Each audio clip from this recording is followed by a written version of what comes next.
Imagine for a moment that you are walking through the streets of Berlin in 1938. The buildings are decorated with red and black flags. Children play in the parks while their parents read newspapers full of propaganda. Shops open their doors every morning, trams run along the avenues, and people seem to live a completely normal life. But there is something that doesn't add up. Some neighbours have disappeared, certain shops have broken windows, and no one asks why. How is it possible that millions of apparently decent people looked the other way while atrocities were committed around them? Did ordinary Germans really support Adolf Hitler, or were they victims of circumstance? The answer to this question is much more complex and disturbing than you ever imagined. Before you get settled, take a moment to give the video a big like and subscribe, and tell me in the comments where you are listening from and what time it is for you. It is always fascinating to see who joins us from all over the world. What you are about to discover is not simply a history lesson. It is a mirror that reflects the deepest nature of the human being, the decisions we make when facing extreme pressures, and the justifications we build to sleep soundly at night. Over the next few hours, we are going to unravel one of the most uncomfortable mysteries of the 20th century. What did ordinary German citizens think, feel, and do during the National Socialist regime? To truly understand this question, we must travel back in time to a devastated, humiliated, and desperate Germany.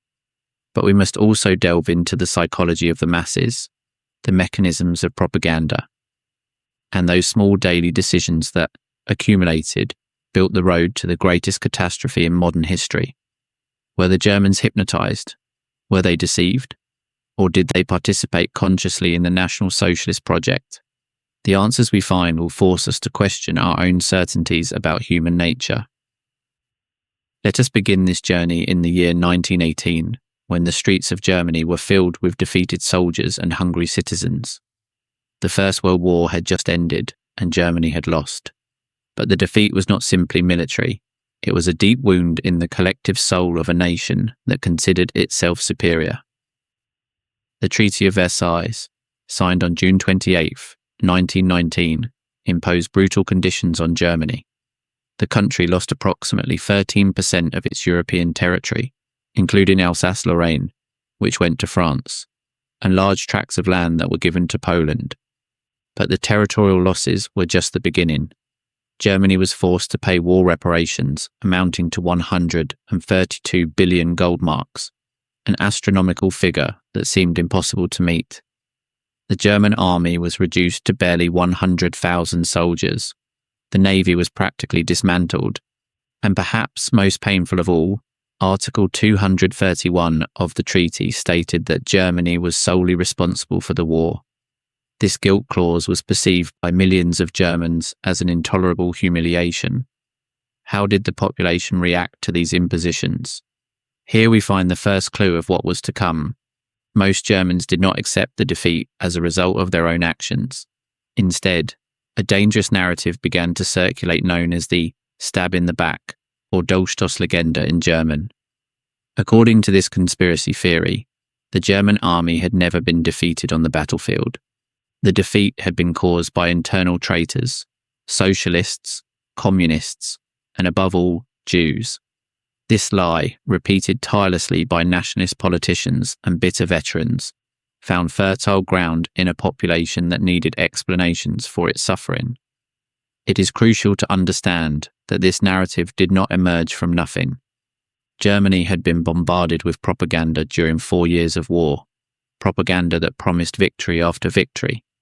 When defeat arrived, many citizens simply could not reconcile what they had been told with reality. How could powerful Germany lose a war if they had never been shown the true losses at the front? The years that followed the treaty were devastating. The Weimar Republic, the democratic government that replaced the German Empire, was born marked by defeat and humiliation. From the beginning, it was associated with surrender, with the acceptance of the conditions imposed by the victors. For many Germans, democracy meant weakness. In 1923, the German economy collapsed spectacularly. Hyperinflation destroyed the savings of millions of middle-class families in a matter of months. A US dollar came to be worth more than 4 trillion German marks. The images of citizens carrying wheelbarrows full of bills to buy a loaf of bread are not exaggerations. It was the daily reality. Imagine what it means to lose all your life savings in weeks. Imagine working all your life to build a small business, only to see how the money you saved turns into worthless paper. This traumatic experience left deep scars on the German psyche, scars that would be exploited years later by National Socialist propagandists. The Weimar Republic managed to stabilize temporarily during the following years. Between 1924 and 1929, Germany experienced a period of relative prosperity known as the Golden Twenties. Culture flourished. Berlin became one of the most vibrant cultural capitals in the world. German expressionist cinema produced masterpieces. Bauhaus architecture revolutionized design. Cabarets, theatres, and dance halls attracted visitors from all over the world. But this prosperity was fragile, built largely on American loans. And when the New York Stock Exchange collapsed on October 24th, 1929, the house of cards crumbled. The Great Depression hit Germany with particular ferocity. American loans were withdrawn, factories closed, unemployment skyrocketed to catastrophic levels. In 1932, more than 6 million Germans were out of work, approximately 30% of the workforce. The lines in front of employment offices stretched for entire blocks. And here arises a fundamental question. What do people do when they lose hope? To whom do they turn when traditional institutions seem incapable of solving their problems? What promises are they willing to believe when desperation takes over their daily life? It is in this context of existential crisis that we must situate the rise of the National Socialist German Workers' Party, the NSDAP. Because the Nazis did not conquer Germany through a foreign invasion. They did not take power exclusively by force. They won elections. They obtained votes from millions of German citizens who consciously marked their ballot in favour of the party of the swastika. But why? What did those voters see in the National Socialist Party? Did they know what they were choosing? To answer these questions, we need to examine carefully the most sophisticated propaganda machinery the world had seen until then. The leader of the National Socialist Party understood something fundamental about political communication. Masses do not respond to rational arguments. They respond to emotions, to symbols, to simple narratives that explain complex problems. In his autobiographical book written during his imprisonment in 1924, he expressed it bluntly. Propaganda must always be directed at the masses, not the intellectuals. It must appeal to feelings, not reason. Joseph Goebbels, who would become the regime's Minister of Propaganda, took these principles to their maximum expression. He controlled all media, newspapers, radio, cinema, theatre, literature. Nothing escaped his supervision, and his strategy was devastatingly effective. National Socialist propaganda did not simply disseminate information. It created an alternative reality, a world where all of Germany's problems had a simple explanation and an identifiable enemy. Was the economy in crisis? Blame the Jews and their international banks. Did Germany lose the war? Blame the Jewish traitors who stabbed the army in the back. Could young people not find work? Blame the foreigners who took away their opportunities. This extreme simplification of complex problems was extraordinarily attractive to millions of people looking for easy answers in difficult times. They did not require sophisticated economic analysis or understanding of international relations. They only needed a scapegoat. But propaganda alone does not explain everything. To understand how ordinary Germans came to accept and, in many cases, actively support the regime, we need to examine multiple factors that operated simultaneously. First, there was the promise of order. The Weimar Republic had been a period of constant instability. Coups, political assassinations, street battles between communists and nationalists, governments that changed every few months. For many citizens exhausted by chaos, the National Socialist promise to restore order and discipline was tempting. even if it came accompanied by authoritarian methods. Second, there was the economic promise. The National Socialist regime presented itself as the defender of German workers against international capitalism and Bolshevism. It promised work for all, bread for citizens, and the restoration of German greatness. For millions of unemployed, these promises were irresistible. Third, and perhaps most importantly, there was the promise to restore national pride. After years of humiliation, of feeling like second-class citizens on the world stage, many Germans yearned to regain their dignity. The National Socialists offered exactly that, a narrative of racial superiority and national destiny that compensated for years of collective shame. Let us analyse the election results now to understand the real dimension of popular support. In the elections of September 1930, the National Socialist Party obtained 18.3% of the votes, becoming the second largest party in the Reichstag with 107 seats. 2 years earlier, they had obtained barely 2.6%. In July 1932, at the height of the economic crisis, they reached 37.3% of the votes, their best result in 3 elections. This meant that more than 13 million Germans had consciously voted for the National Socialist Party. But let us also observe the other side of the coin. Even at their electoral peak, 63% of Germans voted for other parties. The Social Democrats maintained significant support. The Communists also retained millions of votes. The Catholic Centre maintained its base. The National Socialist Party never obtained an absolute majority in 3 elections. So how did they reach power?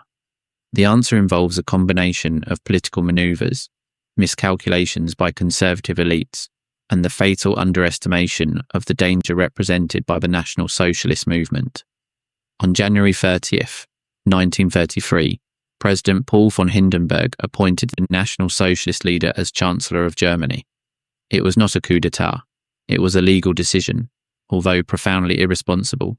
The conservatives surrounding Hindenburg believed they could control the new Chancellor, use him for their own ends, and then discard him when he was no longer useful.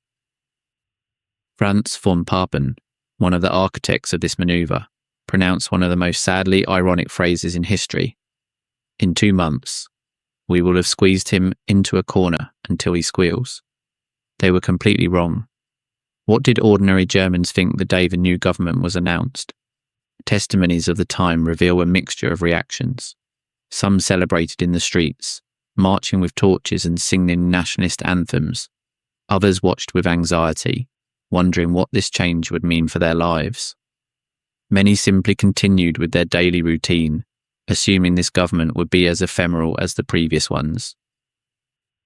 A diary from the era, written by a university student from Munich, captures this ambivalence. Today, they named that agitator as Chancellor. Father says he won't last 6 months. Mother is worried about what they will say at the cafe. I simply hope that someone finally does something about unemployment. But the new government had no intention of being ephemeral. In the following weeks, the systematic destruction of German democracy began, a process that historians call Gleichschaltung, or forced coordination. On February 27, 1933, less than a month after the appointment, the Reichstag building went up in flames. A young Dutch communist named Marinus van der Lubbe was arrested at the scene. The regime immediately declared that the fire was part of a communist conspiracy to overthrow the government. Was van der Lubbe really the only one responsible? Did the National Socialists act themselves? Historians continue to debate this question decades later. What is indisputable is how the regime used the fire. The day after the fire, President Hindenburg signed the Reichstag Fire Decree, officially called the Decree for the Protection of the People and the State.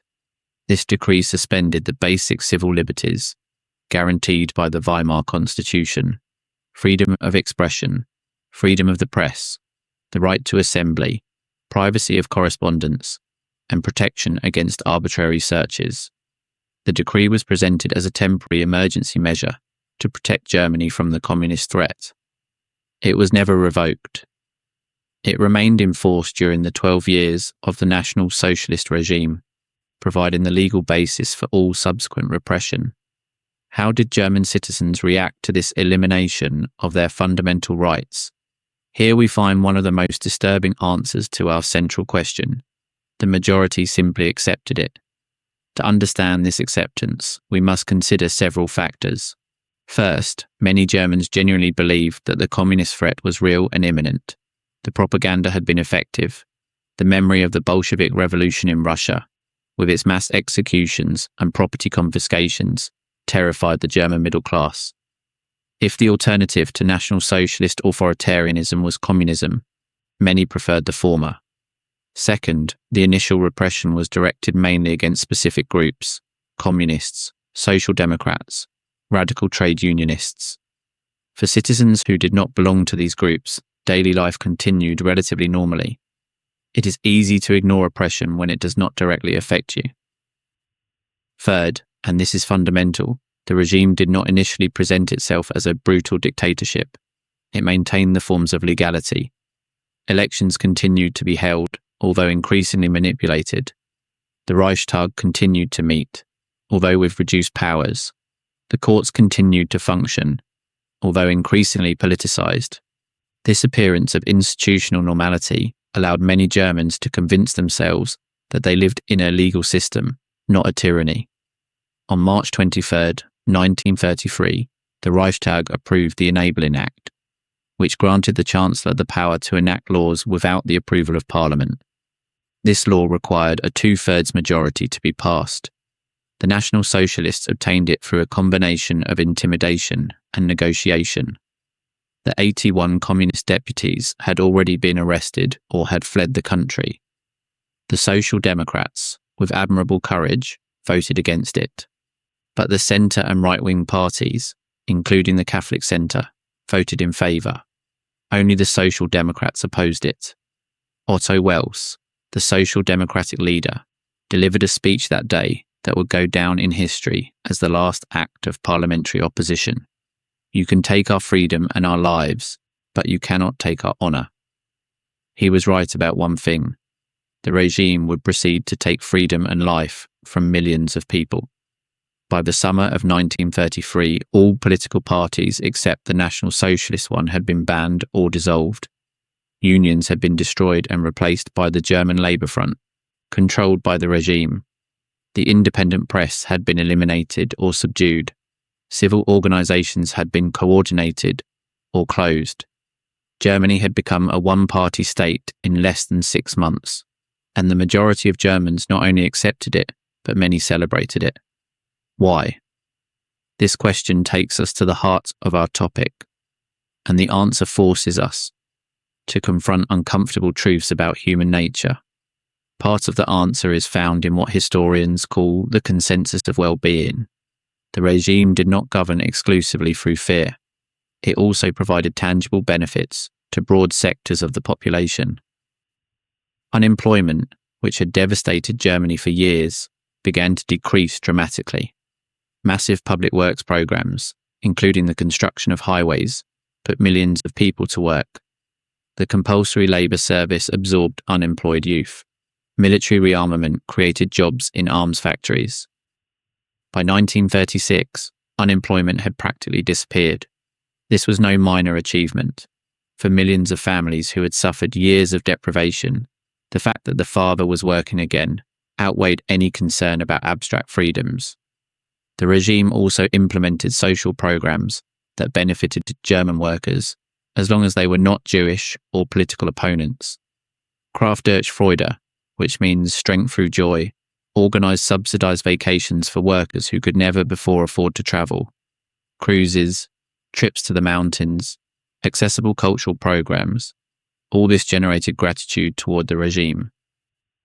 The People's Car program promised that every German family could eventually buy a Volkswagen. Millions of workers paid weekly installments to reserve their car. Although the war interrupted the program and very few received their vehicles, the promise itself generated enthusiasm and loyalty. But material well-being does not explain everything. We must also consider the factor of restored national pride. In 1935, the regime reintroduced compulsory military service, openly violating the Treaty of Versailles. In 1936, German troops remilitarized the Rhineland, another violation of the treaty. The Western powers, France and Great Britain, did nothing to stop it. Each of these treaty violations was celebrated in Germany as a recovery of national dignity. After years of humiliation, Germany was standing up again, and the leader of the regime appeared as the architect of this resurgence. The Berlin Olympic Games in 1936 were specifically designed to impress the world and unify the German people behind the regime. The impeccable organization, the monumental stadiums, the German sporting successes, everything contributed to a feeling of collective pride that many citizens genuinely experienced. A witness of the time, a school teacher from Hamburg, wrote in her diary, "I had never felt so proud to be German. The whole world looks at us with admiration. We have overcome the shame of Versailles." This sentiment was widespread, even among people who had reservations about other aspects of the regime. Nationalism is a powerful force, and the regime cultivated it systematically. But now we must address the most difficult question: anti-Semitism. What did ordinary Germans know about the persecution of the Jews? And what did they do about it? The persecution of the Jews did not begin with gas chambers. It was a gradual process that developed over years, in full view of all German citizens. On April 1st, 1933, just 2 months after the regime's arrival to power, a national boycott against Jewish businesses was organized. Members of the SA, the National Socialist Stormtroopers, stationed themselves in front of Jewish shops, intimidating those who tried to enter. They painted stars of David on shop windows and signs saying, "Don't buy from Jews." This boycott was public, visible to everyone. It was not a secret. Photographs appeared in newspapers around the world. Any German walking through the streets of any major city that day saw what was happening. How did the population react? Responses varied enormously. Some participated enthusiastically. Some ignored the boycott and continued shopping in Jewish stores. Some expressed private discomfort but did not protest publicly. Almost no one opposed it openly. In the following weeks and months, a series of laws began to expel Jews from German public life.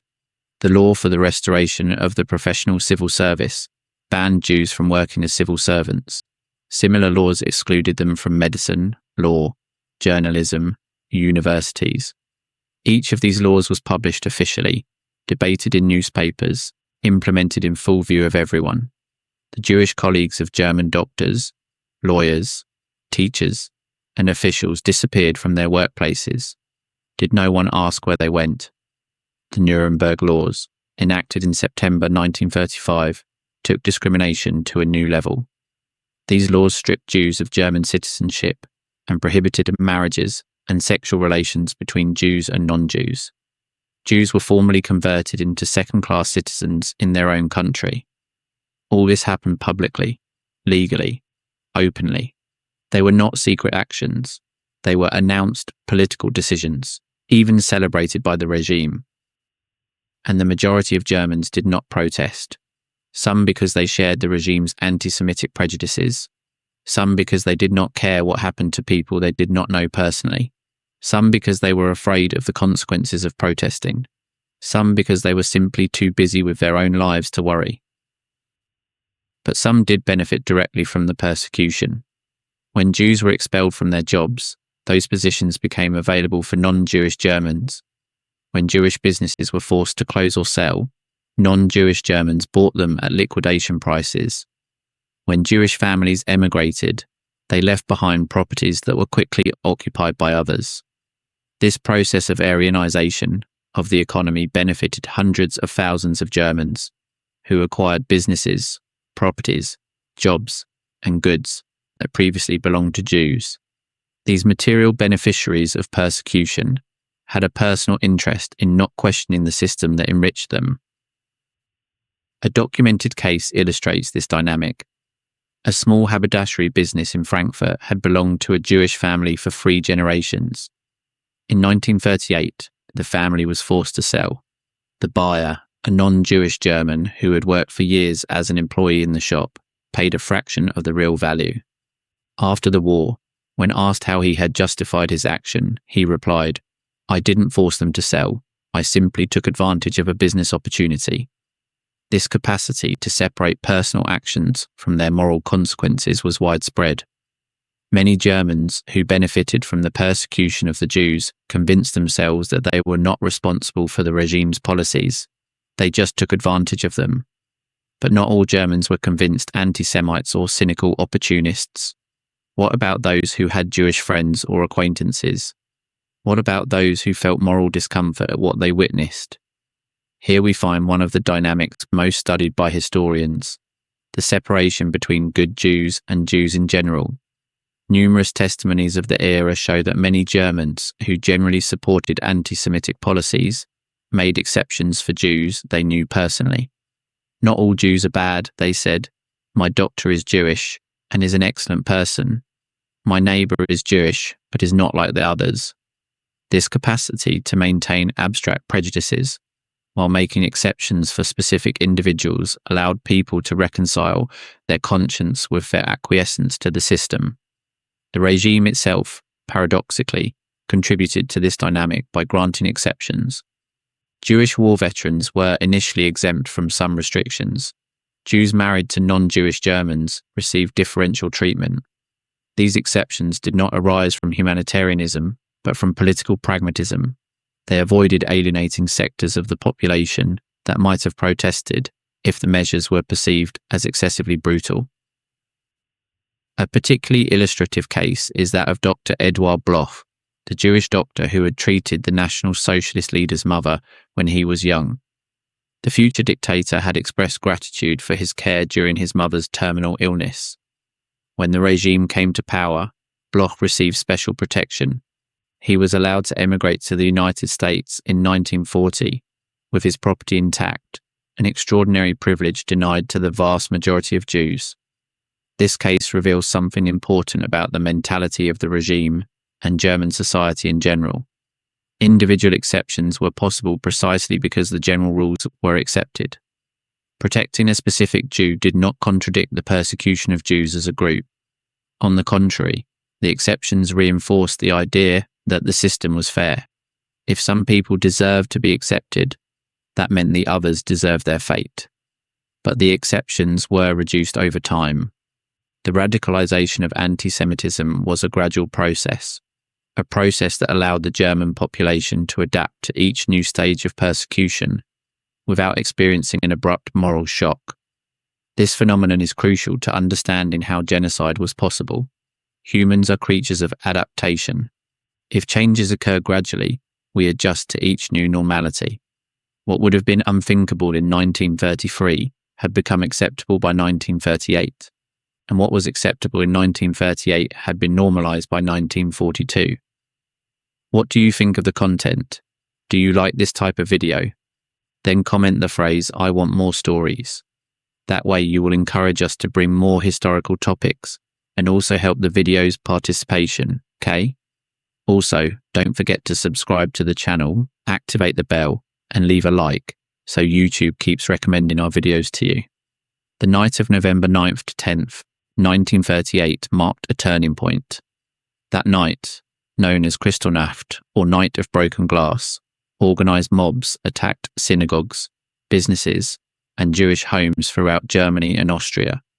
Approximately 7,500 businesses were destroyed.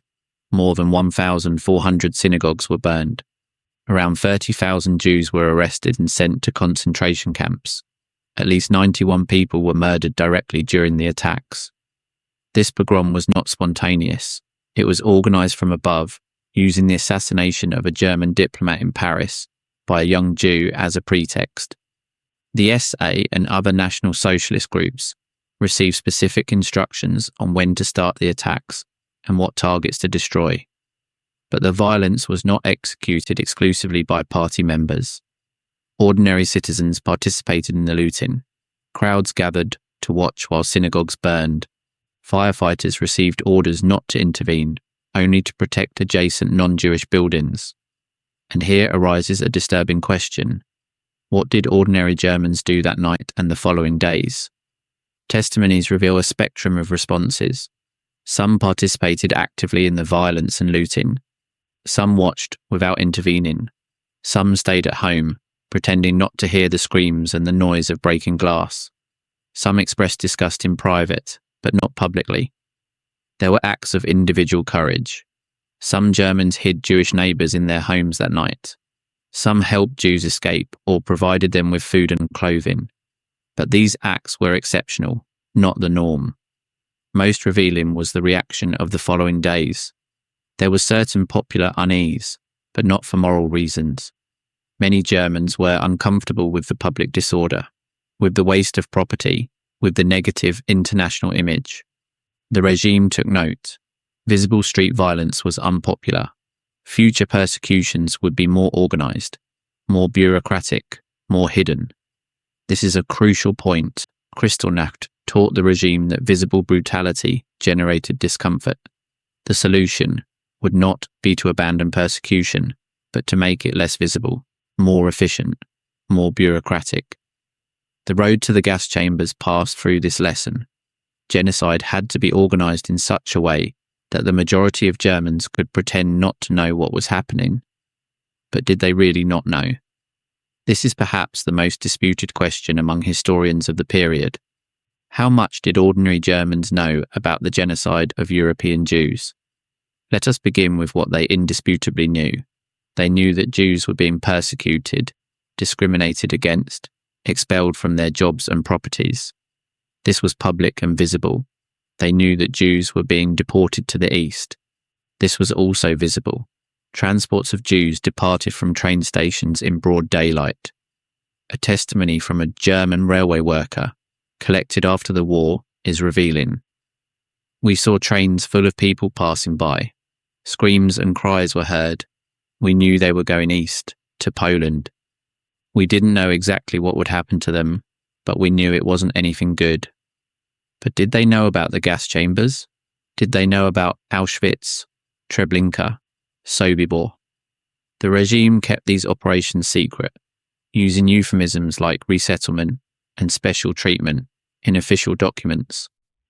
However, the secret was not absolute. Hundreds of thousands of Germans participated directly or indirectly in the extermination process. Soldiers, police, officials, railway workers, guards, bureaucrats. These participants had families to whom they wrote letters, with whom they spoke during leaves. Post-war investigations revealed that news about mass murders circulated widely in the form of rumours. Soldiers on the Eastern Front told what they had seen or heard. Censored letters sometimes contained allusions.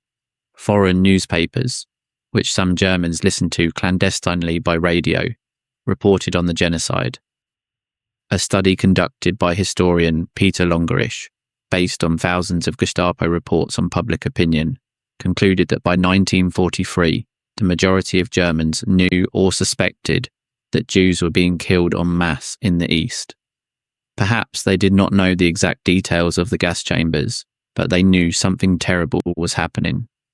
And here arises the most difficult question of all. If they knew, why did they do nothing? The answers are multiple and none is completely satisfactory. First, there was fear. By 1943, the regime had abundantly demonstrated its willingness to punish any dissent. Concentration camps were not secret, they were public threats.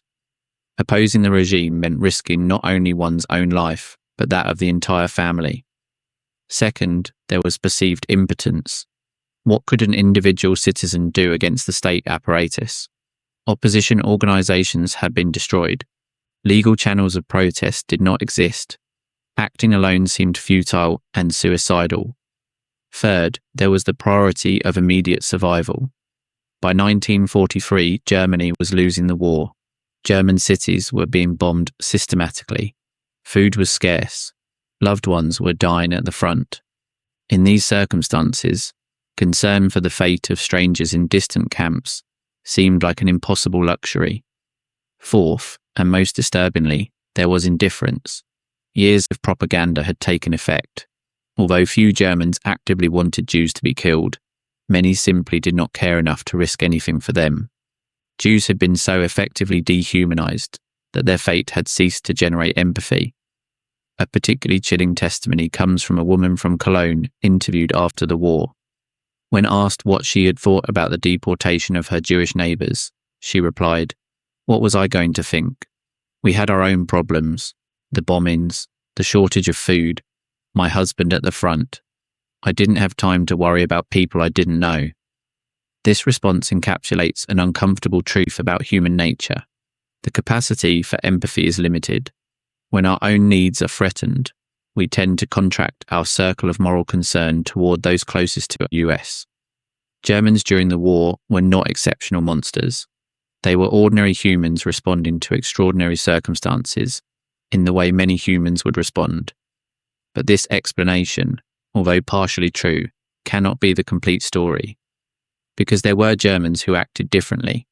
There were Germans who risked their lives to protect Jews, who hid fugitives, who provided false documents, who protested in some way against the atrocities. What distinguished these resistors from the passive or collaborating majority? This question has fascinated psychologists and historians for decades. Studies on the righteous among the nations, those Gentiles recognized for having saved Jews, reveal interesting patterns but not a simple formula. Some resistors had deep religious convictions that prevented them from accepting injustice. Others had personal ties with specific Jews that personalized abstract suffering. Some had personalities that naturally resisted conformity. Others simply found themselves in situations where the opportunity to help presented itself and decided to take it.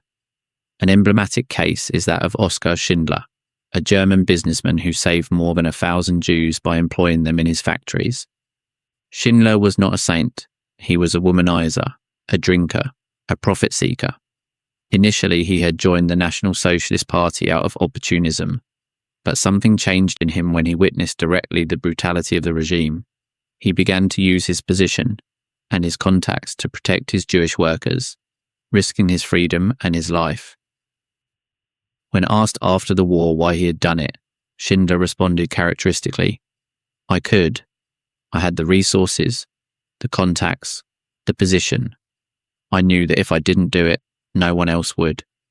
This answer suggests something important. Moral value is not just a question of intention, but of opportunity. Many Germans who did not act might have acted if they had perceived that they had the capacity to make a difference. Perceived impotence can be as paralyzing as indifference. But there was also more organized resistance, although limited in scale and effectiveness. The White Rose was a group of university students in Munich who, between 1942 and 1943, distributed pamphlets denouncing the regime's crimes and calling for passive resistance. Its main leaders were siblings Hans and Sophie Scholl, along with Christoph Probst and Professor Kurt Huber. The White Rose pamphlets are extraordinary documents. They not only denounced atrocities against Jews, but appealed to the moral conscience of their compatriots. Are you not ashamed to belong to this criminal people? Are you not all guilty of your apathy? The group was betrayed and its leaders arrested in February 1943. Hans and Sophie Scholl, along with Christoph Probst, were executed just 4 days after their arrest on February 22nd. Sophie Scholl was 21 years old. Before her execution, Sophie pronounced words that would resonate through the decades. How can we expect justice to prevail when hardly anyone is willing to give themselves up individually for a just cause? The White Rose was an exception, not the rule, but its existence demonstrates that resistance was possible, although costly. It demonstrates that some Germans clearly saw what was happening and refused to accept it. It demonstrates that the acquiescence of the majority was a choice, not an inevitability. Another case of resistance came from an unexpected place, inside the German military and administrative establishment itself. The plot of July 20th, 1944, attempted to assassinate the leader of the regime by means of a bomb placed in his headquarters. The conspirators were mostly conservative military officers and officials. Their motivations were mixed. Some were genuinely horrified by the regime's crimes. Others simply saw that the war was lost. and wanted to negotiate with the Allies before the total destruction of Germany. The attempt failed. The bomb exploded, but the regime's leader survived. The repression that followed was brutal.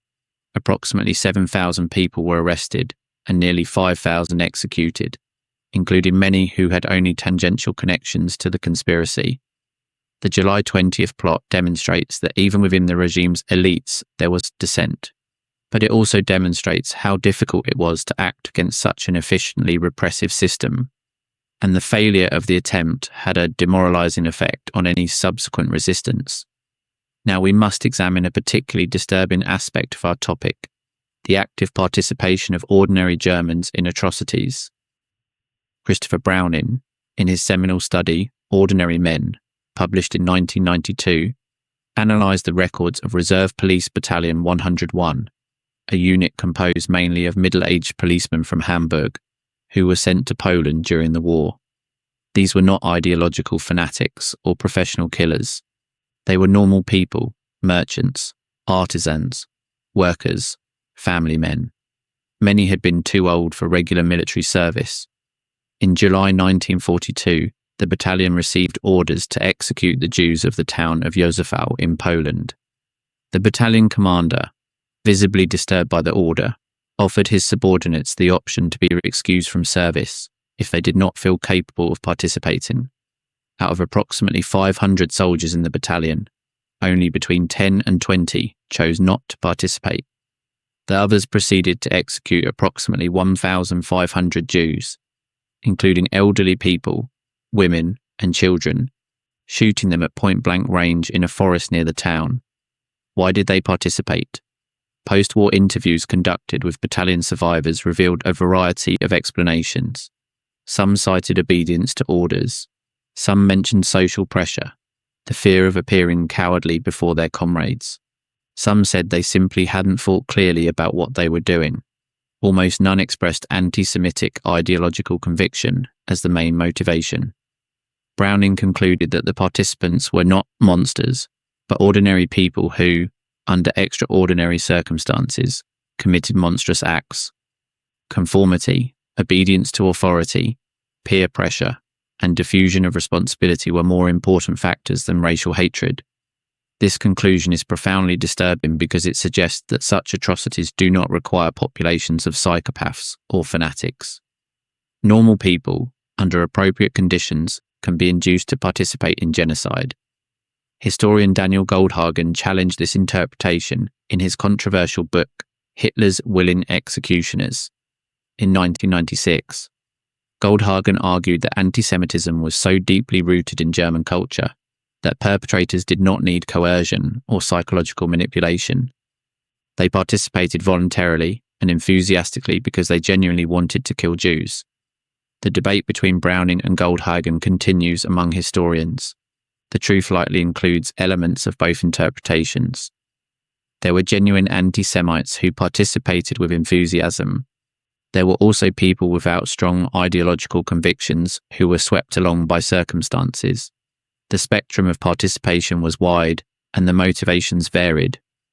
But what both interpretations share is the recognition that the genocide was not executed by a small group of fanatics. It required the participation of hundreds of thousands of people, not only those who shot or operated the gas chambers, but also the bureaucrats who organised the deportations, the railway workers who transported the victims, the industrialists who built the crematorium ovens, the chemists who produced the Zyklon B gas. And beyond the direct participants, it required the acquiescence of millions who knew or suspected what was happening and chose not to intervene. We arrive now at the final period of the regime and the reactions of ordinary Germans to impending defeat. By 1944, Germany's military situation was desperate. Soviet forces were advancing from the east. The Western Allies had landed in Normandy. German cities were being bombed systematically, with hundreds of thousands of civilians dead and millions displaced. How did the population react to this collapse? Gestapo reports on public morality reveal a complex panorama. On one hand, there was exhaustion and hopelessness. The faith in victory that had characterized the early years of the war had evaporated. Many Germans simply wanted it to end regardless of the result. On the other hand, there was fear of punishment. Regime propaganda had convinced many that defeat would mean the total destruction of Germany.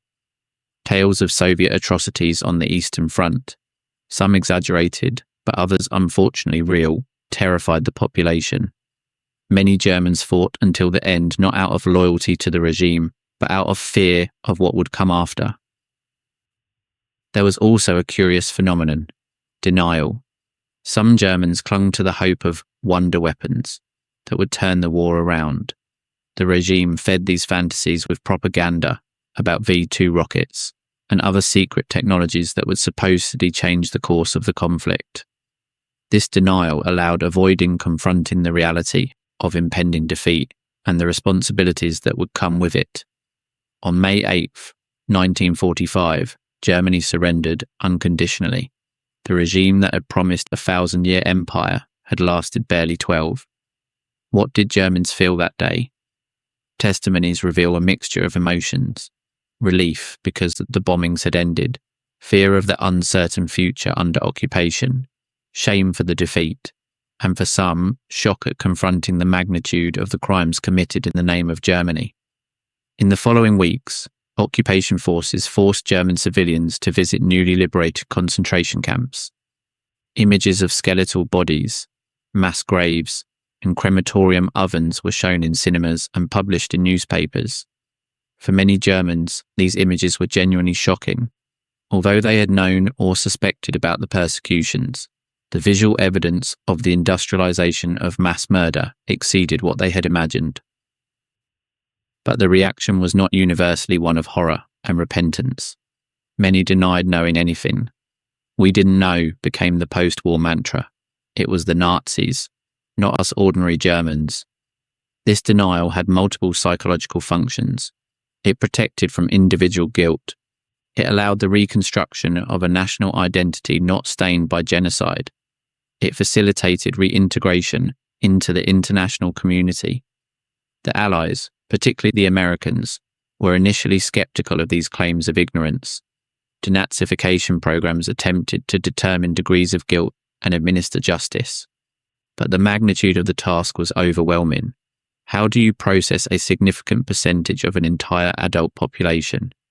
With the start of the Cold War, Western Allied priorities changed. West Germany became a strategic ally against the Soviet Union. Denazification was softened, amnesties were granted, former Nazis were reinstated into positions of responsibility. This process had lasting consequences. Full confrontation with the past was postponed. Minor perpetrators were never prosecuted. The narrative that only a few knew was allowed to consolidate. It was not until the 60s that West Germany began a more serious confrontation with its National Socialist past. The trial of Adolf Eichmann in Jerusalem in 1961, the Auschwitz trials in Frankfurt between 1963 and 1965, and the emergence of a new generation that questioned their parents, all contributed to breaking the post-war silence. This process of Vergangenheitsbewältigung, or confrontation with the past, became a central element of German post-war identity. Unlike other countries that had collaborated with the regime or committed their own atrocities, Germany undertook a systematic effort of memory, education, and recognition. Monuments, museums, school curricula, commemorative ceremonies, the entire apparatus of the German post-war state was oriented toward ensuring that the crimes were not forgotten or repeated. But this process also had its complexities. Could the post-war generation be considered guilty of crimes committed before their birth? When does historical responsibility end? Is collective atonement for crimes of this magnitude possible? These questions continue to be debated today, more than 80 years after the end of the National Socialist regime. But let us return to our central question. Did ordinary Germans really support Adolf Hitler? The answer, after this extensive analysis, must be nuanced. Yes, millions of Germans voted for the National Socialist Party in free elections. Yes, millions celebrated the early successes of the regime. Yes, millions participated in party organizations, from the Hitler Youth to the Labour Front. Yes, millions benefited materially from the exploitation and persecution of Jews. But it is also true that the regime never obtained more than 40% of the votes in free elections. It is true that millions of Germans were persecuted, imprisoned, or assassinated for opposing the regime. It is true that popular support fluctuated enormously, depending on economic and military circumstances. It is true that many Germans supported certain aspects of the regime while rejecting others. The image of a uniformly enthusiastic population behind their leader is a simplification that does not withstand historical scrutiny.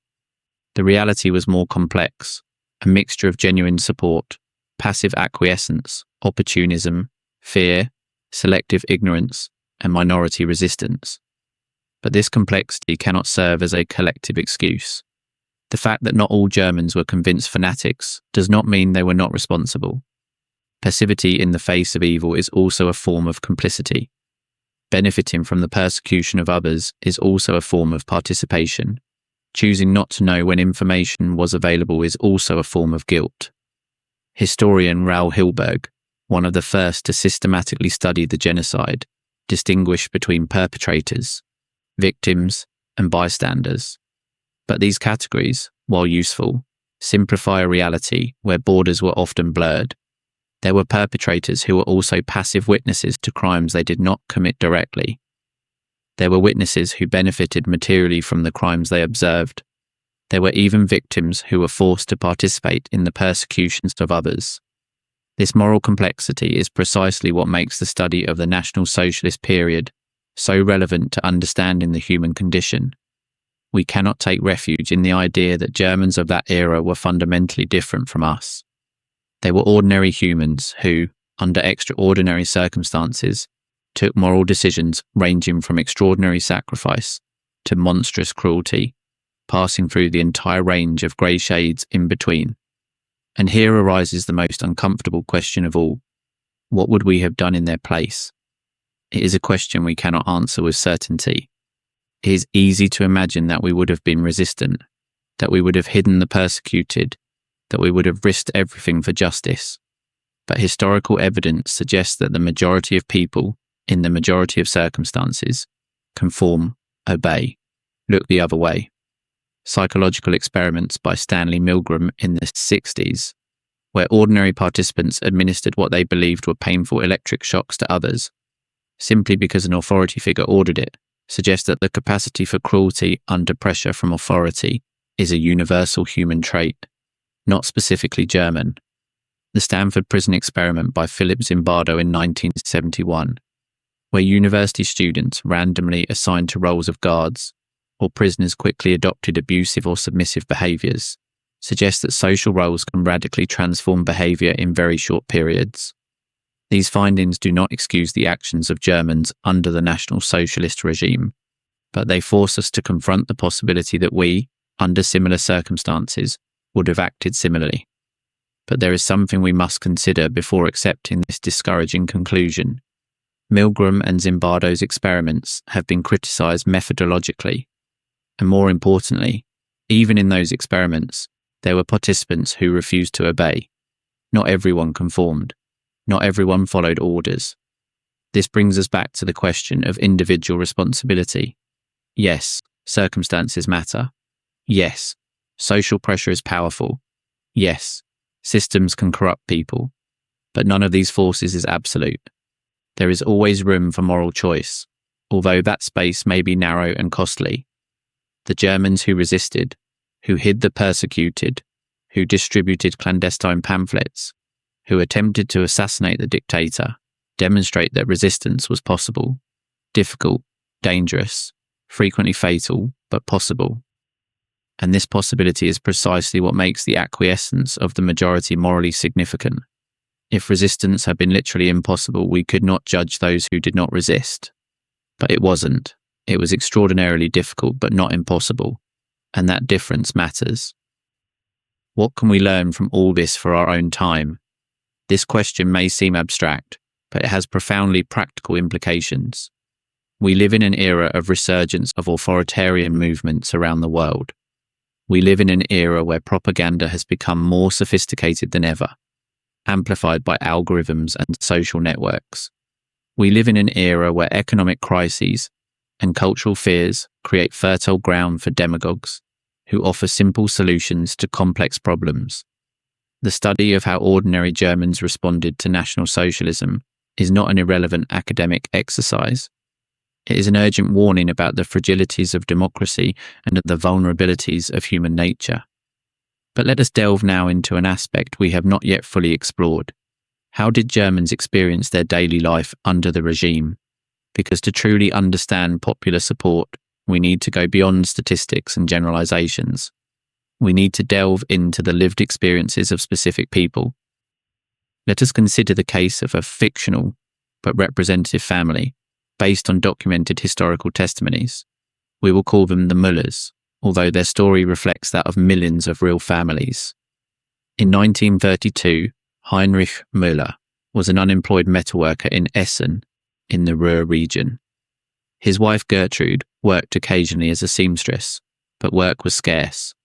They had 2 children, Wilhelm, 14 years old, and Anna, 10.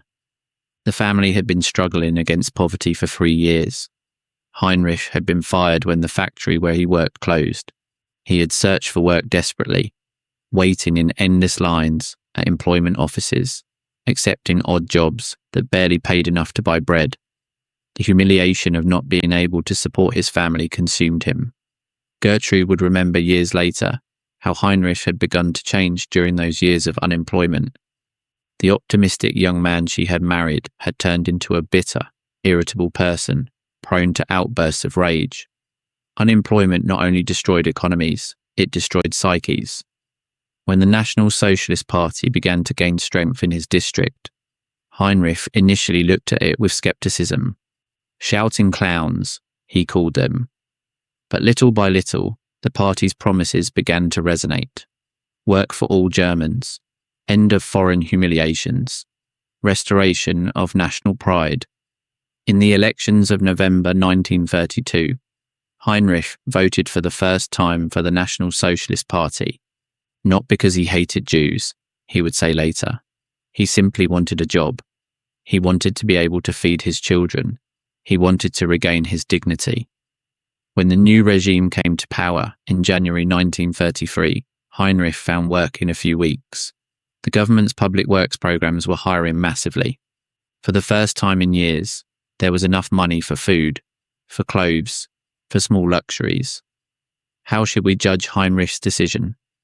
On one hand, his vote contributed to bring into power a regime that would commit the greatest crimes in history. On the other hand, his motivations were understandable, even legitimate. He wanted to work. He wanted to support his family. He wanted to live with dignity. This tension between understandable motivations and catastrophic consequences is at the heart of the moral dilemma faced by ordinary Germans. Not everyone who voted for the National Socialist Party was a convinced anti-Semite. Many voted for economic reasons, out of frustration with existing parties, out of a desire for change. But their votes, regardless of motivations, had the same consequences. The case of the Müller family also illustrates how the regime created incentives for conformity and disincentives for dissent. The eldest son, Wilhelm, joined the Hitler Youth in 1934, not because his parents forced him, but because all his friends were joining. The organisation offered attractive activities for young people, camping, sports, excursions, a sense of belonging and purpose. Wilhelm's parents observed with some anxiety how their son absorbed the regime's ideology. He began to use phrases he had learned at meetings. He began to criticise the Catholic Church, to which the family traditionally belonged. He began to look with suspicion at the Jewish neighbour Mr. Goldstein, with whom he had played as a child. But what could Heinrich and Gertrude do? Openly opposing the youth meant risking trouble with the authorities. Besides, Wilhelm seemed happy. He had friends. He was busy with positive activities. Was it so bad that he participated in summer camps and sports tournaments?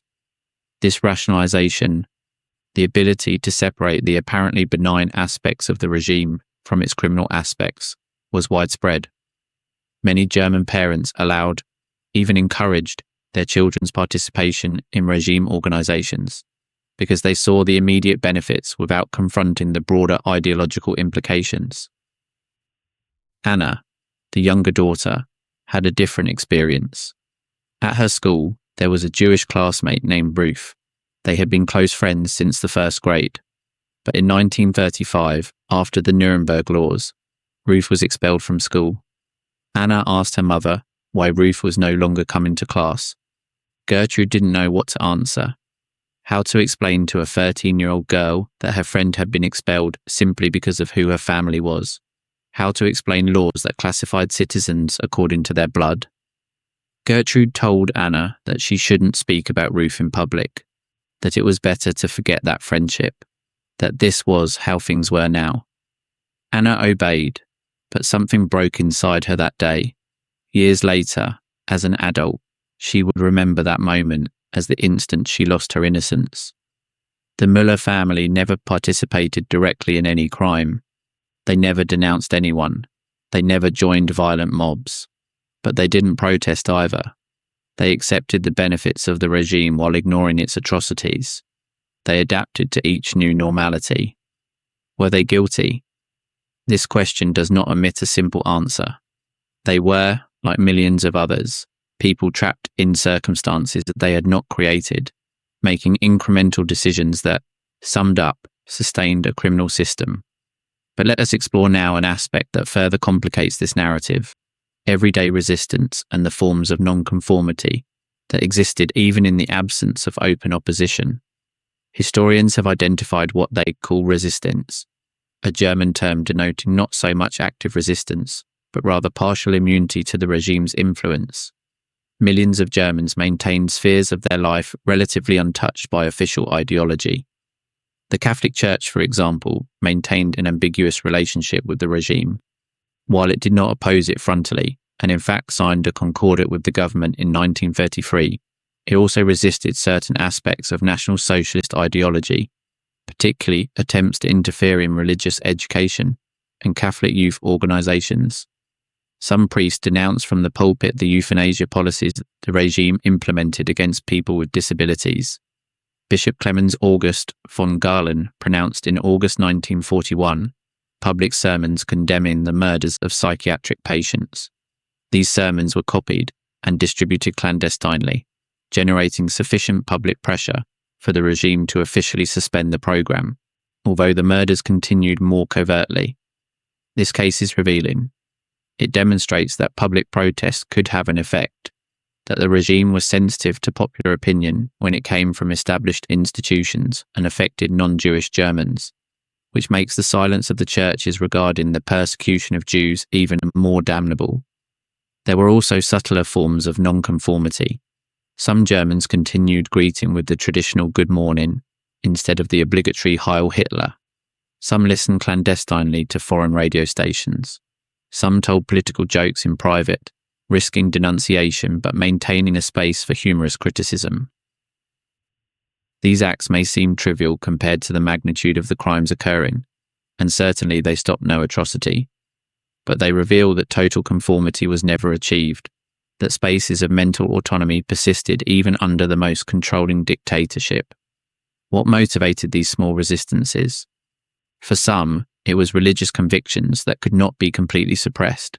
For others, it was simply irritation at the state's intrusion into private life. For still others, it was a way to preserve a sense of identity separate from the collective identity imposed by the regime. A particularly eloquent testimony comes from a university professor interviewed after the war. He described how, in his literature classes, he found subtle ways to transmit humanist values to his students, without openly violating official guidelines. He selected classic texts with themes of justice and compassion. He asked questions that invited critical reflection. He created a space where, at least for an hour, students could think freely. "I don't fool myself," he said. "I didn't overthrow the regime. I didn't save anyone. But I kept a small flame lit. Some of my students, I hope, remembered that other values existed beyond those the regime promoted." This form of cultural resistance, though limited, had long-term consequences. It helped preserve intellectual and moral traditions that would be rebuilt after the war. It demonstrated that even in the most oppressive circumstances, mental autonomy was possible. But we must be careful not to romanticize these minor forms of resistance.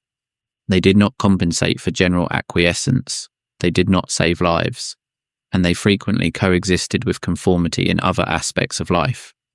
The same professor who taught humanist literature probably also complied with other regime expectations, belonged to party-controlled professional organizations, signed loyalty declarations, avoided any open conflict with authorities. His resistance was real, but partial, compartmentalized. This compartmentalization was typical. Many Germans resisted in some areas while conforming in others. They maintained their private beliefs while acting publicly in ways that supported the regime. This capacity to live with internal contradictions was perhaps the most important psychological adaptation required by life under dictatorship. Now, what role did information, or its absence, play in the attitudes of ordinary Germans? This question is crucial because it directly affects the moral evaluation of their behavior. The regime controlled all means of communication: newspapers, radio, cinema, books. Everything was subject to the supervision of the Ministry of Propaganda. Information contradicting the official narrative was systematically suppressed. But control was not perfect. As mentioned earlier, rumours circulated. Soldiers returning from the Eastern Front told what they had seen. Foreign broadcasts could be picked up, although listening to them was forbidden. Allied pamphlets dropped from planes reported on atrocities. Post-war studies attempted to determine how much Germans really knew. Results were complex. Knowledge varied enormously depending on geographical location, social class, personal connections, and individual willingness to seek information. Inhabitants of cities near concentration camps knew more than those in remote regions. Those who had relatives in the army or administration had access to more information. Those who listened to foreign radio were better informed than those limited to official sources. But knowledge does not translate automatically into full understanding. Many Germans knew fragments of information without integrating them into a coherent picture of what was happening. They knew Jews were being deported, but not necessarily understanding to what destination. They heard rumours about mass murders, but could dismiss them as exaggerated enemy propaganda. This partial ignorance, this capacity to know and not know simultaneously, is a well-documented psychological phenomenon. Psychologists call it denial or cognitive avoidance. When information is too disturbing to process, the human mind finds ways to keep it at a distance, to not integrate it completely into consciousness. A witness of the time, a bank employee from Dresden, expressed it with brutal clarity in a post-war interview. Did we know what was happening to the Jews? Yes and no.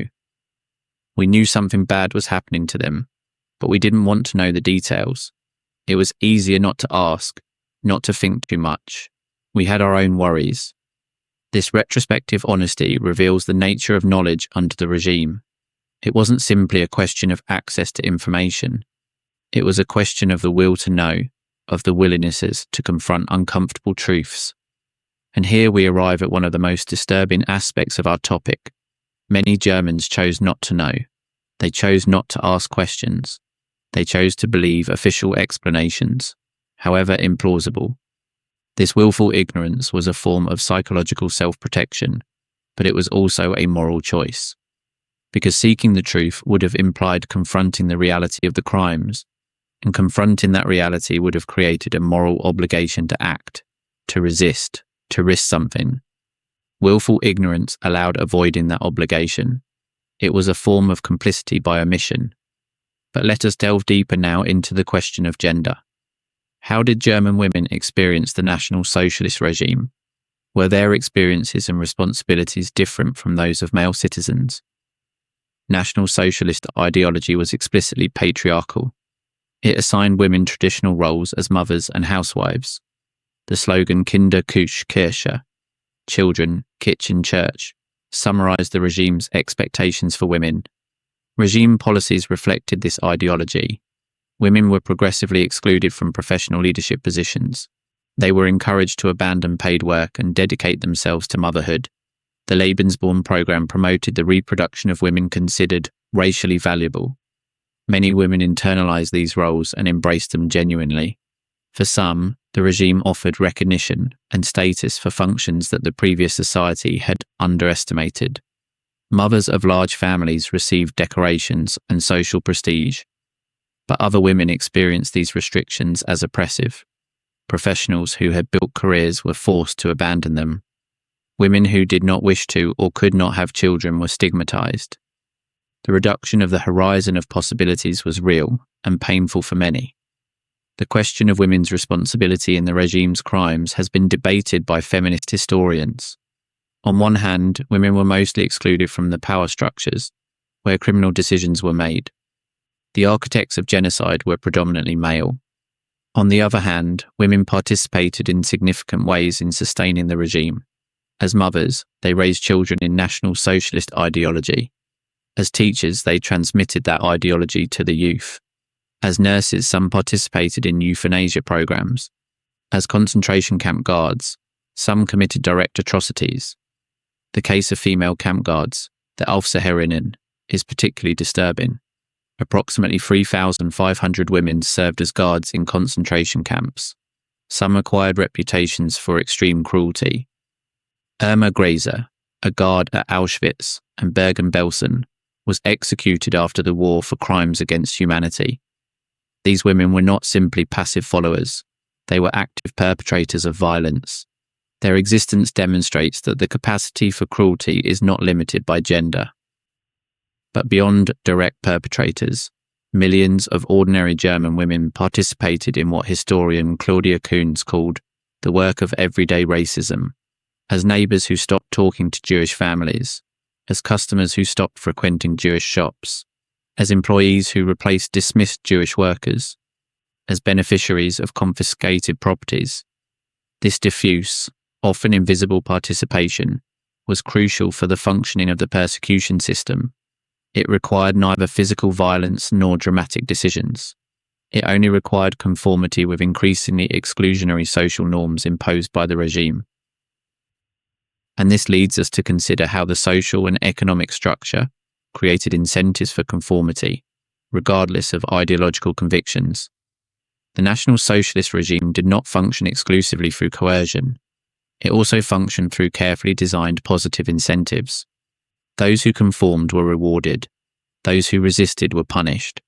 This incentive system moulded the behaviour of millions of people. Consider the case of public servants. All state employees were obliged to demonstrate loyalty to the regime. Those who didn't lost their jobs. Those who did so with enthusiasm were promoted. This system created powerful pressures toward conformity, even among people without ideological convictions. A postal worker who simply wanted to keep his job and feed his family found it much easier to comply with regime directives than to risk everything for abstract principles. The same occurred in the private sector. Companies that cooperated with the regime received lucrative contracts. Those that didn't faced bureaucratic obstacles, investigations, even expropriation. The path of least resistance was always cooperation. This system explains, in part, the participation of so many German companies in the regime's crimes. Firms like IG Farben, which produced the Zyklon B gas used in extermination chambers. Firms like Krupp, which used forced labour from concentration camp prisoners. Firms like Volkswagen, BMW, Daimler-Benz, which employed slave labourers in their factories. The executives of these companies were not necessarily fanatical anti-Semites. Many were simply executives pursuing profits, taking advantage of opportunities the regime provided. Their motivation was profit, not hate, but their actions sustained the system of oppression and murder. After the war, many of these executives faced trials. Some were convicted, but most companies continued operating, eventually paying compensation to survivors, but maintaining their position in the post-war German economy. This business continuity poses uncomfortable questions about the nature of post-conflict justice.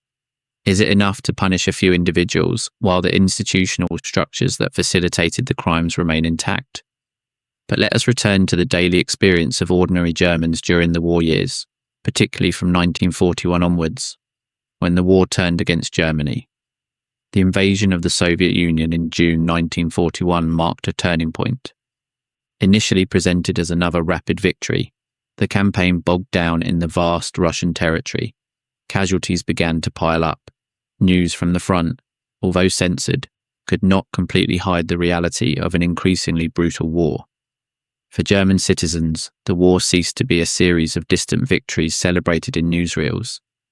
It became a constant presence in their lives. Sons, husbands, fathers, and brothers were sent to the front. Letters from the front, when they arrived, were censored but hinted at horrors. Casualty lists grew longer. And then the bombings began. The British Air Force initiated systematic bombings of German cities in 1942. The US Air Force joined in 1943. The area bombing strategy aimed to destroy civilian morale as much as industrial capacity. German cities were devastated one after another. Hamburg in July 1943 suffered firestorms that killed approximately 42,000 people in a week. Cologne, Dresden, Berlin, all were subjected to massive bombings that left entire neighbourhoods reduced to rubble.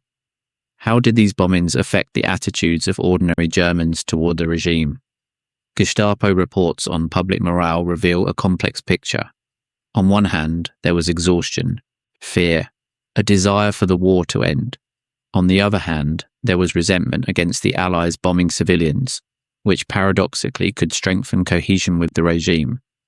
There was also growing skepticism toward official propaganda. Promises of final victory sounded increasingly hollow as bombs fell on German cities every night. The gap between lived reality and the reality presented by official media became impossible to ignore. But this skepticism did not necessarily translate into opposition to the regime. Many Germans blamed the Allies for the bombings, not the regime that had started the war. Propaganda presenting Allied bombers as murderers of civilians found a receptive audience among those who had lost homes and loved ones. Furthermore, fear of the future kept many tied to the regime. Propaganda about what the Bolsheviks would do if they conquered Germany was particularly effective. Tales of Soviet atrocities on the Eastern Front, some exaggerated but others unfortunately real, convinced many that defeat would mean total destruction.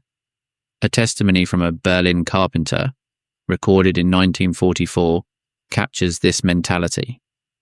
"Do you think I like this regime? I lost my son in Russia. My house was destroyed by a bomb. But what alternative is there? If the Russians arrive, it will be worse. We have to keep going until the end." This logic of no alternative was powerful. It allowed continuing to support, or at least not opposing, a regime that many already recognized as a loser. Fear of the future outweighed frustration with the present. But not everyone shared this view. For some Germans, evidence of impending defeat crystallized opposition that had been latent. The July 20th plot of 1944, which we already mentioned, emerged precisely from this context. Military men and officials who saw the war was lost and wanted to save what could be saved of Germany. The final months of the regime were a period of accelerated disintegration. Soviet forces advanced from the east, Western allies from the west. German cities fell one after another. The government system began to fragment. In these final months, attitudes of ordinary Germans varied enormously. Some remained loyal until the last moment, even when the cause was clearly lost. The Volkssturm, militias of old men and adolescents formed in the final months of the war, sent people without training or adequate equipment to fight. Many died in senseless combat. Others began to distance themselves from the regime, destroying symbols and documents linking them to the party. Dictator portraits that had hung prominently in homes and offices disappeared. Party badges were buried or burned. It was the beginning of what would be called the Great Amnesia. And some, a minority, took advantage of the chaos to perform acts of humanity that had previously been impossible. camp guards who allowed escapes, officials who destroyed execution orders, citizens who hid the persecuted in the final days. These acts, though late, saved lives.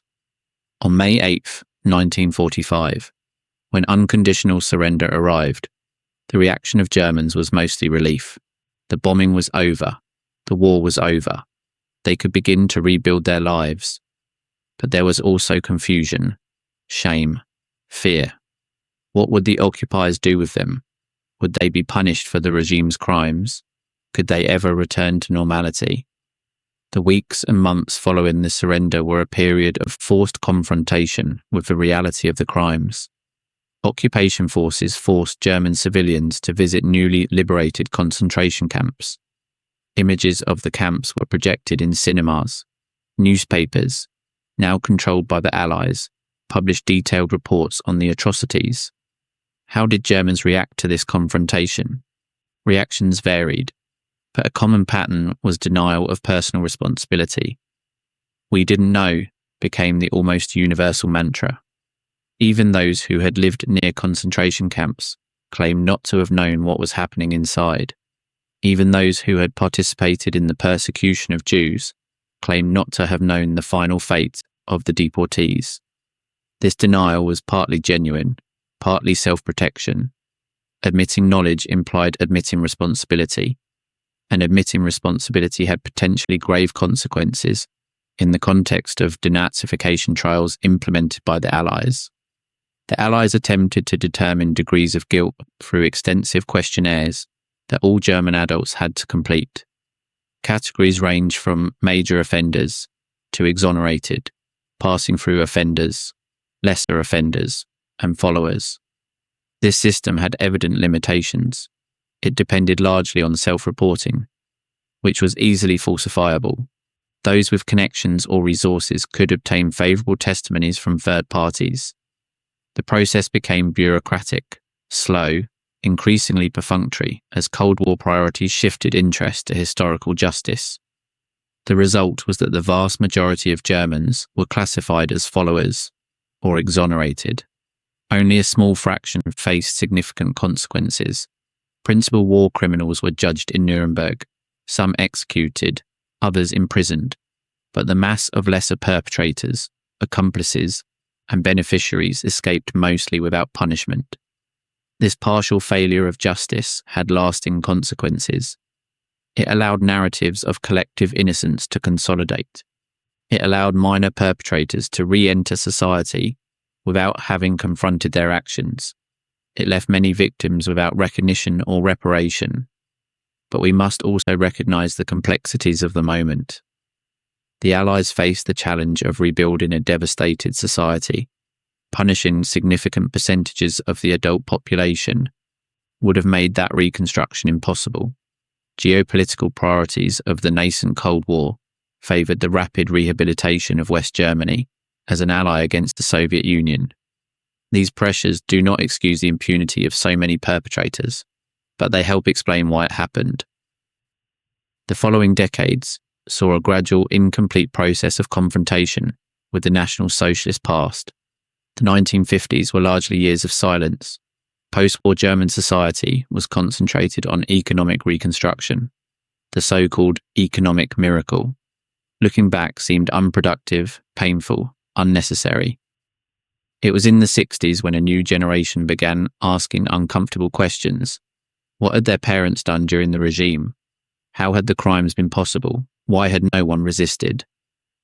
The student movement of 1968 in West Germany had a specific component, distinguishing it from similar movements in other countries: generational confrontation with the National Socialist past. Young people accused their parents not only of social conservatism, but of historical complicity. This confrontation was often brutal and unjust in individual cases. Not all parents had been Nazis. Not all adults of the previous generation were guilty of crimes. But generational confrontation served an important function. It broke the silence that had dominated the post-war years. From then on, German society undertook a sustained effort of historical memory. Monuments, museums, school curricula, commemorative ceremonies.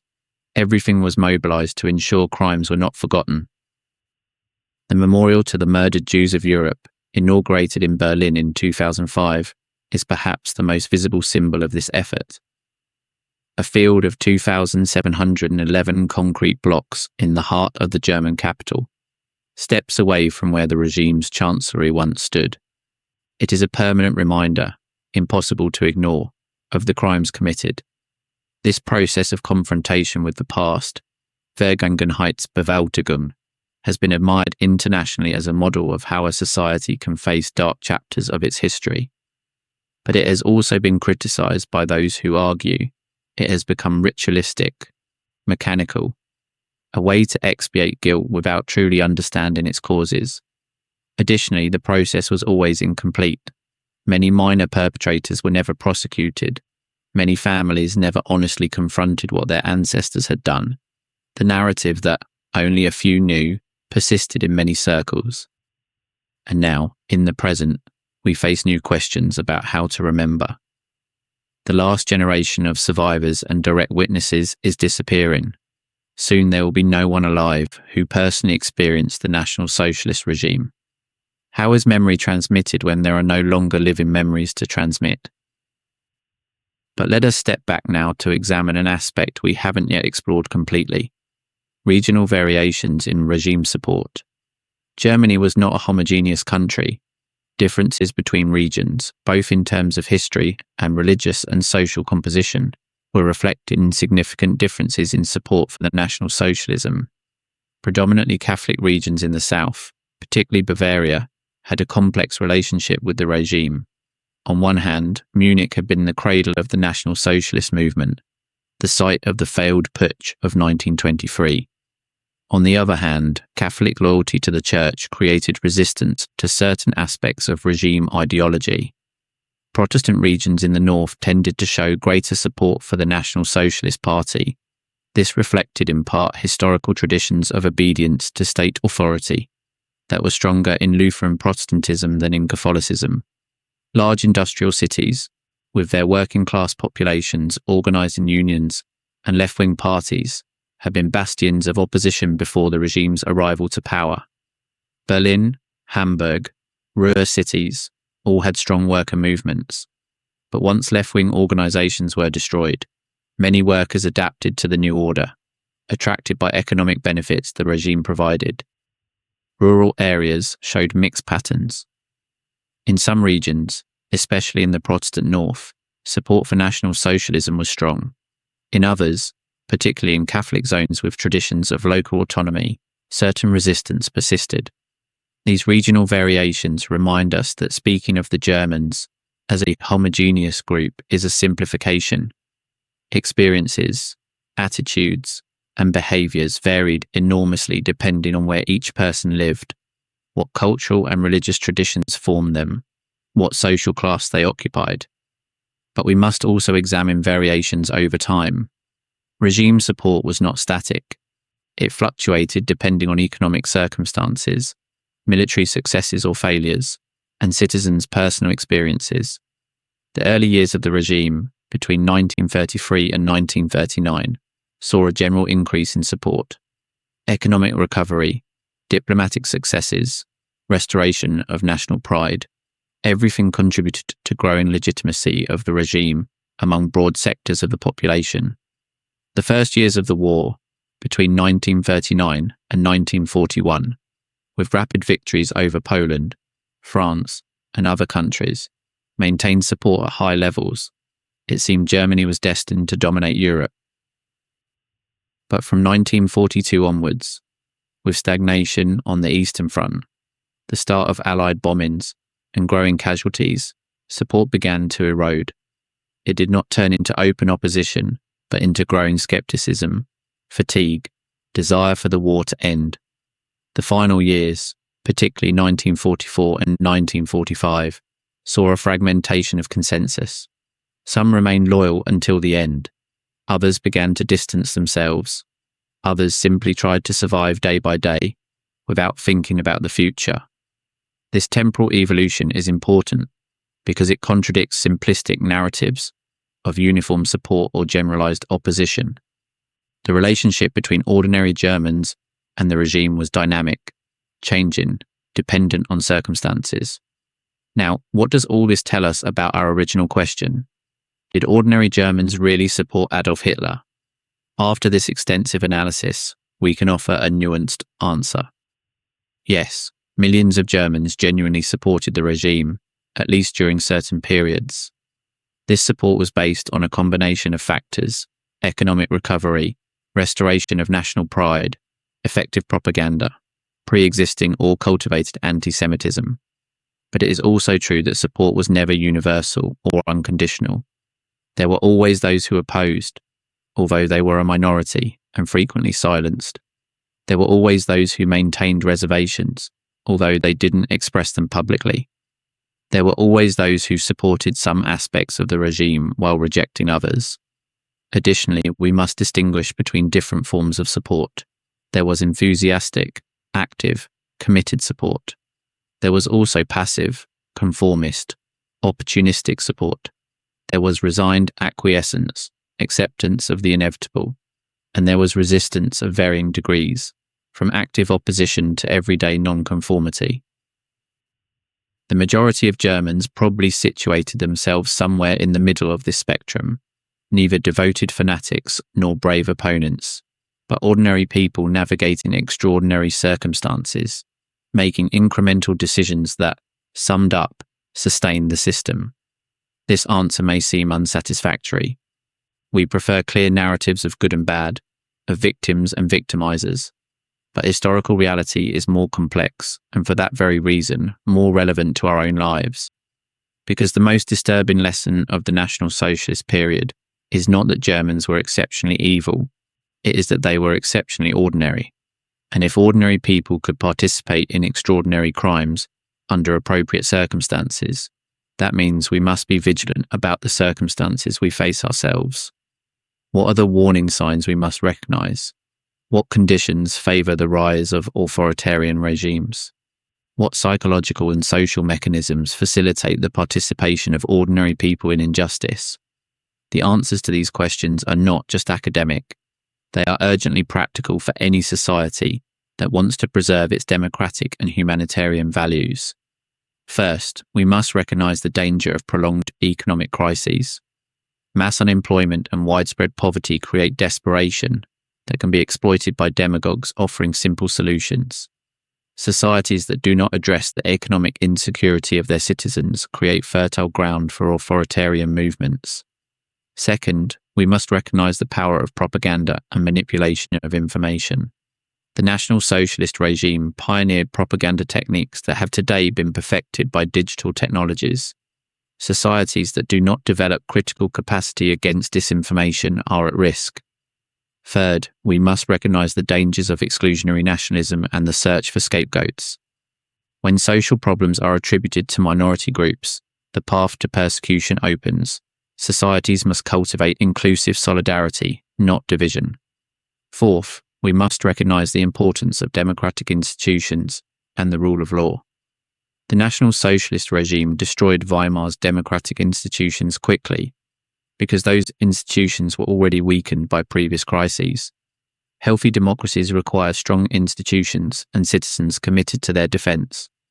Fifth, and perhaps most importantly, we must cultivate individual capacity to resist conformity and act according to moral principles even when it is costly to do so. Germans who resisted had no superpowers. They simply chose to act according to their conscience when others chose not to. This capacity for moral resistance does not arise spontaneously. It must be cultivated through education, through the example of others, through the practice of small acts of integrity in daily life. Those who have never resisted small injustices will hardly resist great atrocities. But we must also be honest about the limits of individual action. Germans who resisted frequently paid with their lives. And their resistance, although admired today, did not stop the genocide. Individual resistance is necessary, but rarely sufficient against organized systems of oppression. Therefore, prevention is more important than resistance.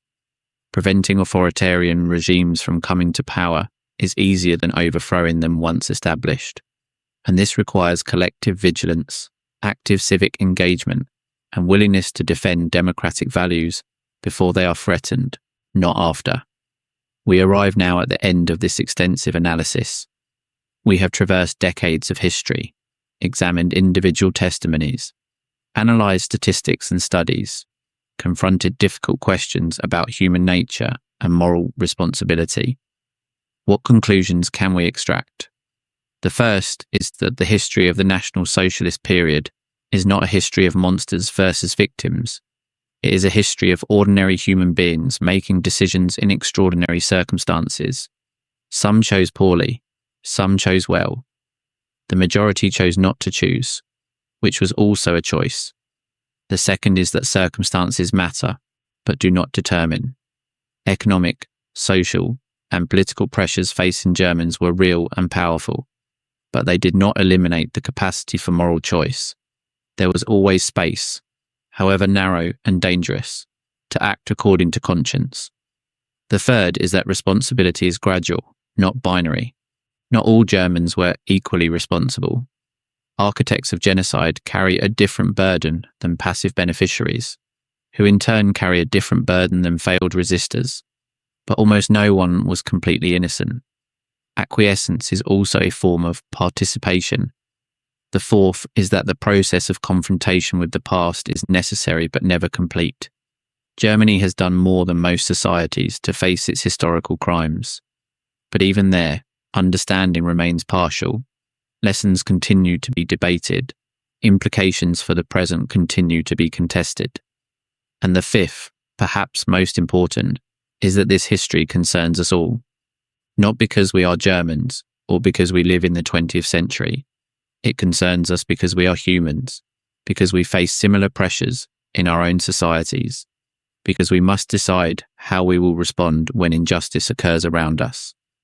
The final question is not what ordinary Germans did 80 years ago. The final question is what we will do today and tomorrow when we face our own moral tests.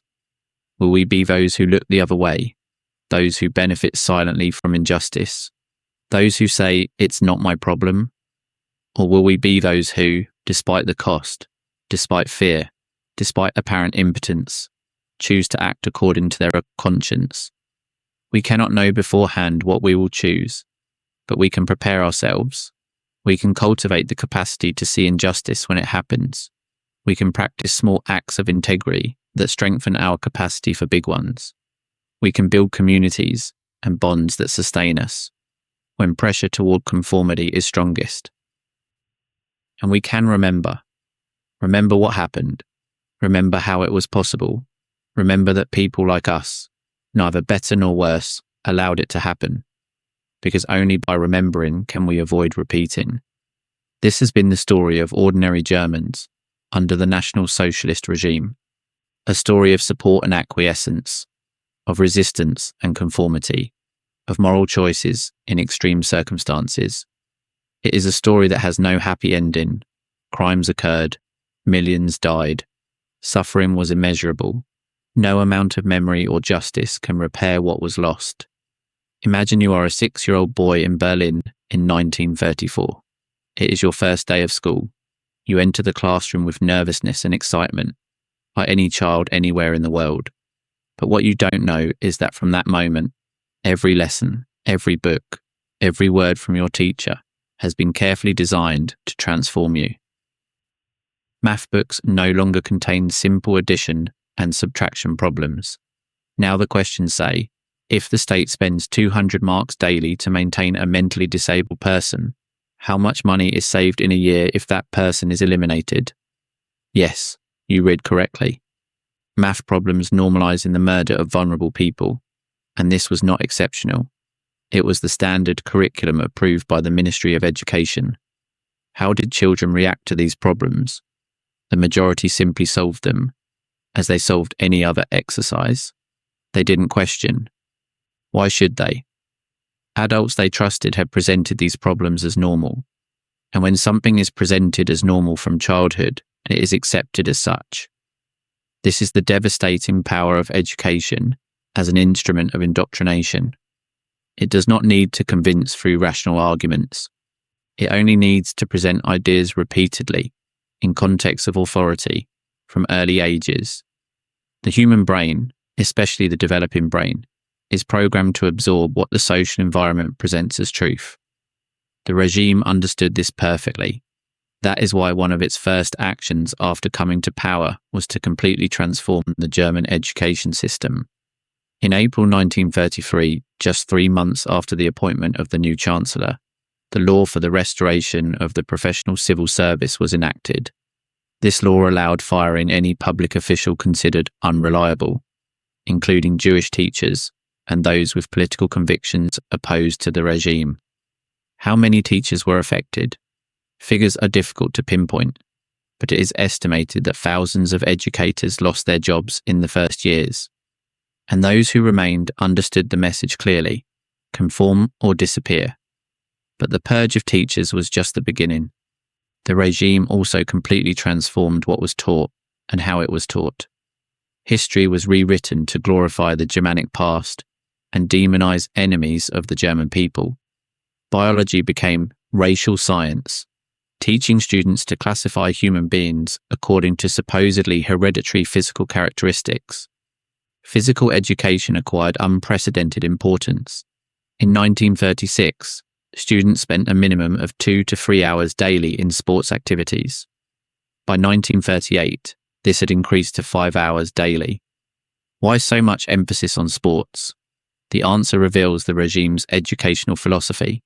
They didn't want critical thinkers. They wanted obedient bodies. Physical education was not just exercise. It was training for discipline, obedience, and military preparation. A testimony from a former student, collected decades later, illustrates this approach. They told us that thinking too much was dangerous, that true Germans acted, didn't philosophize, that our bodies belonged to the nation and we had to keep them strong to serve it. Subjects fostering critical thinking were marginalized or eliminated. Religion was progressively removed from the curriculum. Philosophy disappeared. Literature was reduced to approved works reinforcing official ideology. New textbooks had to be approved by the party before being used in classrooms. These texts presented a worldview where Germany had always been a victim of foreign conspiracies, where Jews were parasites corrupting societies, where the Aryan race was destined to dominate the world. But indoctrination was not limited to classrooms. The regime understood that to completely mold youth, it needed to control their free time as well. The Hitler Youth became the largest youth organization in German history. By 1936, membership was practically mandatory.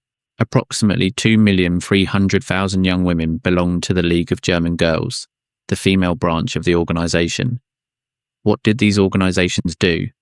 Superficially, they offered attractive activities: camping, excursions, sports, music, camaraderie. For many young people, especially those from poor families, who could never have afforded vacations or extracurricular activities, these offers were irresistible. A survivor of the era recalled, "My parents couldn't take me on vacation. I had never left my city. When the youth offered me a summer camp in the Bavarian Alps, it was like a dream come true. I didn't care about the ideology. I just wanted to see the mountains." This strategy was deliberate. The regime understood that the most effective indoctrination doesn't feel like indoctrination. It feels like fun, like belonging, like opportunity. Young people didn't join the youth because they loved the ideology. They joined because they wanted to belong, because their friends belonged, because the activities were attractive. And once inside, ideology infiltrated gradually. Songs sung around the campfire celebrated racial purity. Stories heard glorified violence against Germany's enemies. Oaths recited promised absolute loyalty to the leader. How many of these young people genuinely internalized the ideology? It is impossible to know for sure. But what we do know is that a complete generation grew up knowing no other reality. For those born after 1930, the regime was simply the world as it was. They knew nothing else. This is perhaps the most tragic consequence of youth indoctrination. It not only created loyal followers, It created people incapable of imagining alternatives. When your only experience of the world is a totalitarian system, how can you even conceive that things could be different? But here arises a fascinating question. Did all young people succumb to indoctrination? Was there no resistance among new generations? The answer brings us to one of the lesser known but most inspiring chapters of this dark period. The Edelweiss Pirates were informal groups of youths, mainly working class, who rejected the rigidity and militarism of the Hitler Youth. They adopted distinctive styles, colourful clothing, long hair, forbidden music like American jazz. These groups were not formal political organisations. They were rather youth subcultures expressing their rejection of conformity through aesthetics and behaviour. They organised unauthorised excursions, sang forbidden songs, and occasionally clashed physically with members of the youth. For the regime, these youths represented a serious threat, not so much for their actions, but for what they symbolised. The possibility that indoctrination would fail, that some would refuse to conform. Repression was brutal. Many were arrested, tortured, sent to work camps. Some were executed. In November 1944, 13 members of the Edelweiss Pirates were publicly hanged in Cologne. The youngest was 16 years old. But despite repression, these groups persisted. Their existence demonstrates that indoctrination, however systematic, was never completely effective. There were always young people who, for reasons we do not fully understand, refused to accept what they were taught. What distinguished these youth resistors from their contemporaries who conformed? Historians have proposed various explanations. Some came from families with left-wing political traditions kept in private. Others simply possessed temperaments that naturally resisted authority. Still others found in music, art, or forbidden literature windows to alternative worlds. Whatever the reason, their existence is an important reminder. Even in the most oppressive circumstances, resistance is possible. Not easy, not safe, not generalized, but possible. And now we must delve into even more disturbing territory, the role of German women in sustaining the regime. What did German mothers know about what their children learned in schools? What did wives think when their husbands left for the Eastern Front? How did neighbours justify the fact that the Jewish family next door disappeared one night? Historian Claudia Kuhns, in her seminal work Mothers in the Fatherland, argued that German women played a crucial, though frequently invisible, role in the functioning of the regime, not as decision-makers in power structures, which were overwhelmingly masculine, but as sustainers of the social fabric making oppression possible. Mothers teaching their children to hate, teachers implementing the racist curriculum, nurses participating in euthanasia programs, neighbours denouncing suspicious families, wives managing households acquired through expropriation of Jewish properties. These forms of participation were less visible than those of soldiers or camp guards, but no less important for the system's functioning. A documented case illustrates this dynamic. In a medium-sized Bavarian town, a woman named Margareta, whose surname has been preserved in archives, denounced her Jewish neighbour for allegedly listening to foreign radio. The denunciation led to the neighbour's arrest and eventual deportation. When interrogated after the war about why she had made the denunciation, Margaret replied, "I had always wanted her apartment. It was bigger than mine, with a better view. When they took her away, I could move in." This chilling confession reveals how petty personal interests could turn into complicity with atrocious crimes. Margaret didn't hate Jews. She wasn't a convinced ideologue. She simply wanted a bigger apartment, and the system provided her with a mechanism to obtain it. How many similar denunciations occurred for equally banal motives? Gestapo archives reveal that many denunciations came from neighbours, colleagues, even relatives, motivated by envy, personal disputes, or desires to obtain properties or positions. This phenomenon is crucial to understanding how the system of oppression worked. It did not rely exclusively on convinced ideologues. It fed on the participation of ordinary people taking advantage of persecution structures for completely mundane personal ends. But there were also women who resisted, although there were few. Sophie Scholl, whom we already mentioned, was a university student. When she co-founded the resistance group The White Rose, she was executed at 21 for distributing pamphlets denouncing regime crimes. Before her execution, Sophie pronounced words resonating through decades. How can we expect justice to prevail when hardly anyone is willing to give themselves up individually for a just cause? Her courage was exceptional, but her exception itself illuminates the rule. The majority of German women, like the majority of German citizens in general, did not resist. Some out of ideological conviction, many out of indifference, others out of fear, others out of opportunism. But now we must explore a dimension we haven't yet fully addressed: the psychological mechanisms allowing ordinary people to participate in extraordinary atrocities. Why do people obey orders violating their own moral principles? What psychological processes allow normal individuals to commit or tolerate monstrous acts? These questions have fascinated psychologists since the end of World War II, and the answers they have found are profoundly disturbing, because they suggest that the capacity for evil is not exclusive to monsters, but lies latent in most human beings. The most famous experiment on this topic was conducted by Stanley Milgram at Yale University in the 60s. Milgram recruited ordinary participants and told them they would participate in a study on learning. They were instructed to administer electric shocks to another person every time they answered incorrectly to a question. What the participants didn't know was that the shocks were fake and the victim was an actor. But they believed the shocks were real. And despite hearing screams of pain, despite their own doubts and protests, the majority continued administering shocks when the experimenter insisted they must continue. Approximately 65% of participants administered what they believed was the maximum shock of 450 volts, a potentially lethal shock. What does this experiment demonstrate? That obedience to authority is a powerful impulse capable of overcoming individual moral scruples. That when an authority figure assumes responsibility, people are capable of actions they would never perform on their own initiative. Milgram designed his experiment specifically to understand how genocide had been possible. His conclusion was grim. Evil people are not needed to commit evil acts. Ordinary people are needed in systems where authority legitimizes those acts. Another relevant experiment was conducted by Philip Zimbardo at Stanford in 1971. Zimbardo randomly assigned university students to roles of guards or prisoners in a simulated prison.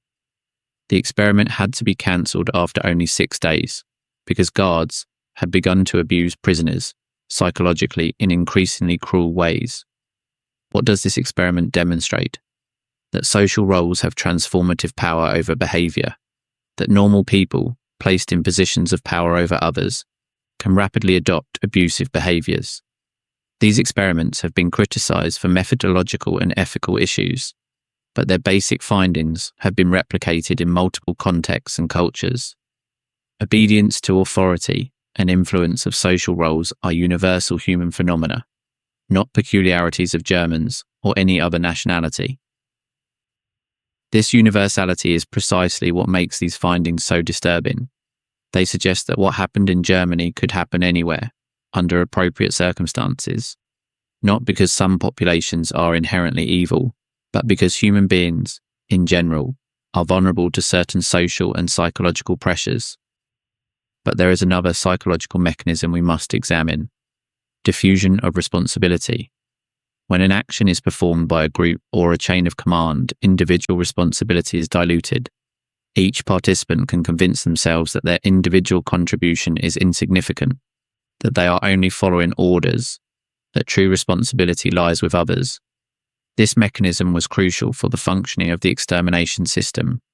No individual, except perhaps principal architects, was responsible for the complete process. Bureaucrats organising deportations didn't kill anyone directly. Railway workers driving trains only transported passengers. Chemists producing Zyklon B only manufactured an industrial product. Camp guards only maintained order. Each link in the chain could convince themselves that their participation was limited, technical, not directly criminal. This fragmentation of responsibility allowed people who would never have committed murder directly to participate in a system of mass murder. A post-war testimony from a railway official captures this logic. "I only handled train schedules. I didn't know exactly what happened at the destination. And even if I had known, what could I do? If I didn't do my job, another would. Trains would continue running with or without me." This reasoning, repeated with variations by thousands of minor participants, illustrates how diffusion of responsibility allows participation in collective evil. No one feels individually responsible because no one acts individually. Everyone is part of a system that seems to function independently of any person's decisions. But this reasoning is morally problematic, because if everyone argues that their individual participation is irrelevant, then no one is responsible for anything, and this contradicts our moral intuition that individuals are responsible for their actions, even when acting within broader systems. The Nuremberg trials established an important principle. Following orders is not a sufficient excuse for crimes against humanity. Individuals retain moral responsibility for their actions, even when those actions are ordered by superior authorities. This principle was revolutionary at the time and continues to be debated today. To what extent is it reasonable to expect ordinary individuals to disobey orders from powerful systems? How much personal risk is morally obligatory to assume to avoid participating in evil? There are no easy answers to these questions, but the fact that we must ask them is in itself significant. It forces us to reflect on our own relationship with authority and systems we are part of. And now we arrive at a crucial point in our analysis. What lessons can we extract from all this for the contemporary world? Because the history of the National Socialist period is not just a closed chapter of the past. It is a living warning about the fragilities of civilization and vulnerability of democracy. We live in an era where many conditions facilitating the rise of authoritarianism in Germany are present in various parts of the world. Economic crises generating desperation, political polarization eroding trust in institutions, communication technologies amplifying propaganda and disinformation, movements offering simple solutions to complex problems. Are we prepared to recognize warning signs? Do we know how to respond when democracy is threatened gradually, not through a dramatic coup, but through incremental erosions? The German experience suggests the greatest danger is not a frontal attack on democracy, but its gradual dismantling. The National Socialist regime did not abolish the Weimar Constitution overnight. It hollowed it out progressively, maintaining forms while destroying substance. First came civil liberties, suspended temporarily by emergency. Then came extraordinary powers granted to the executive exceptionally. Then came elimination of opposition parties for the national good. Each step seemed small, justifiable in the immediate context, but accumulated, they led to total dictatorship. This gradualism is precisely what makes it so difficult to resist.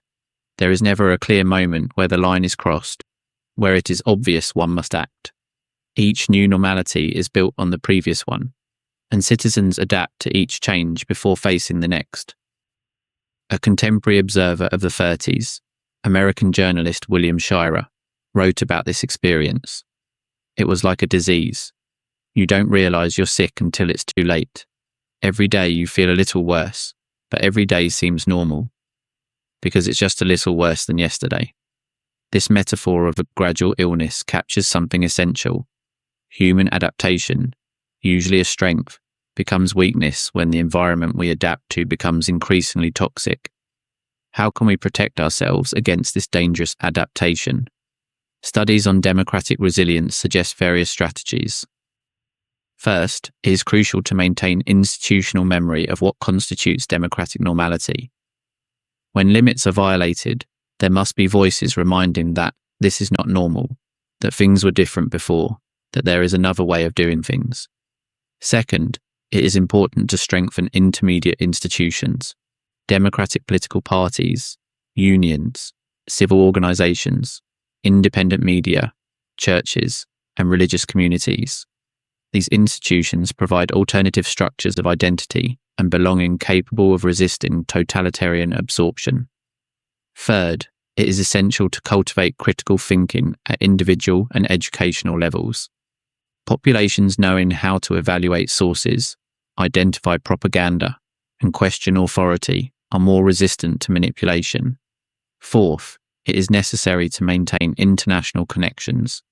Isolationism facilitates authoritarianism. Societies connected to the outside world preserve alternative reference points and possibilities of external support. And fifth, perhaps most difficult, is important to act early. Once an authoritarian regime consolidates, resistance becomes exponentially more costly and dangerous. The moment to defend democracy is before it is destroyed, not after. But these systemic strategies must be complemented by individual reflection. Each of us must ask ourselves, what would I do if I faced similar pressures? How would I respond if my society began moving toward authoritarianism?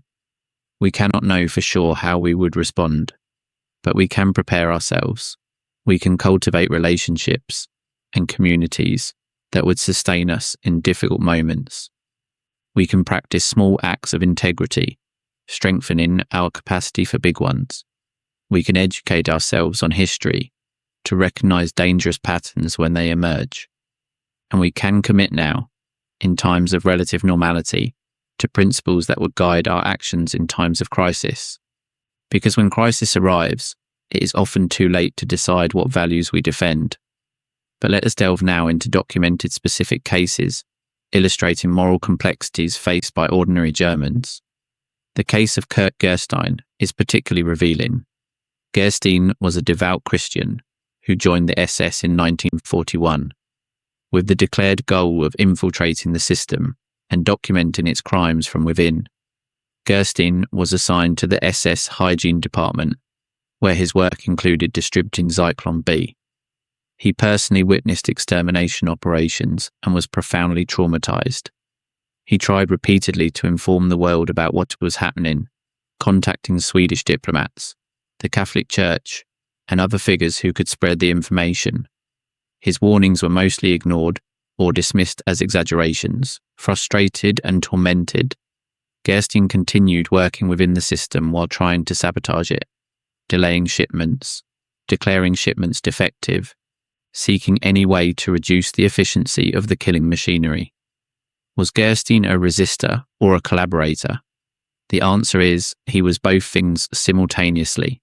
His case illustrates moral grey zones existing even inside the heart of the extermination system. People participating in the system while trying to subvert it from within. People whose motives were complex, contradictory, impossible to categorize cleanly. Gerstein committed suicide in a French prison in July 1945 before being judged. His case continues to be debated by historians. Some consider him a resistor. Others argue that, regardless of his intentions, his work facilitated mass murders. This debate reflects a broader question. Do intentions matter when results are catastrophic? Can someone be morally exonerated by their intentions when their actions contributed to atrocious crimes? There is no easy answer. But Gerstein's case reminds us that human beings rarely fit into simple moral categories. Lived reality is almost always more complex than categories we use to understand it. Another fascinating case is that of Oskar Schindler, perhaps the most famous good German, thanks to Steven Spielberg's movie. Schindler was an opportunist businessman who initially saw war and the occupation of Poland as an opportunity for enrichment. He acquired a factory expropriated from Jewish owners and employed Jewish workers from the ghetto because they were cheap labour. What transformed this cynical opportunist into someone risking everything to save his workers? Testimonies suggest it was a gradual process. Schindler witnessed brutalities that disturbed him. He developed personal relationships with some of his employees. Something in him rebelled against what he saw. He began using his connections and money to protect his workers. He bribed officials, falsified documents, declared unskilled workers essential for war production, eventually moved his factory to keep his employees away from extermination camps. By the end of the war, Schindler had spent his entire fortune on bribes and had saved more than 1,100 people. He died in poverty in 1974, but is remembered as one of the righteous among the nations. What does Schindler's case teach us? That people can change, that someone starting as an opportunist can end as a saviour, that circumstances, personal encounters, incremental decisions can transform a person.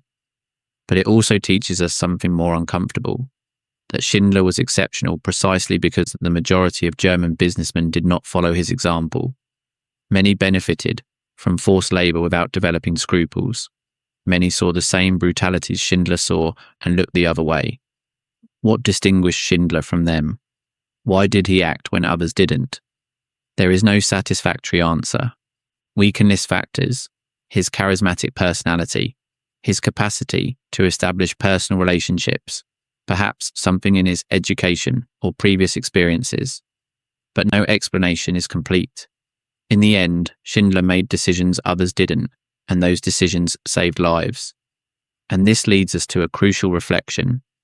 When we study this period, we tend to seek structural, systemic explanations, allowing us to understand the behaviour of millions of people. And these explanations are useful and necessary.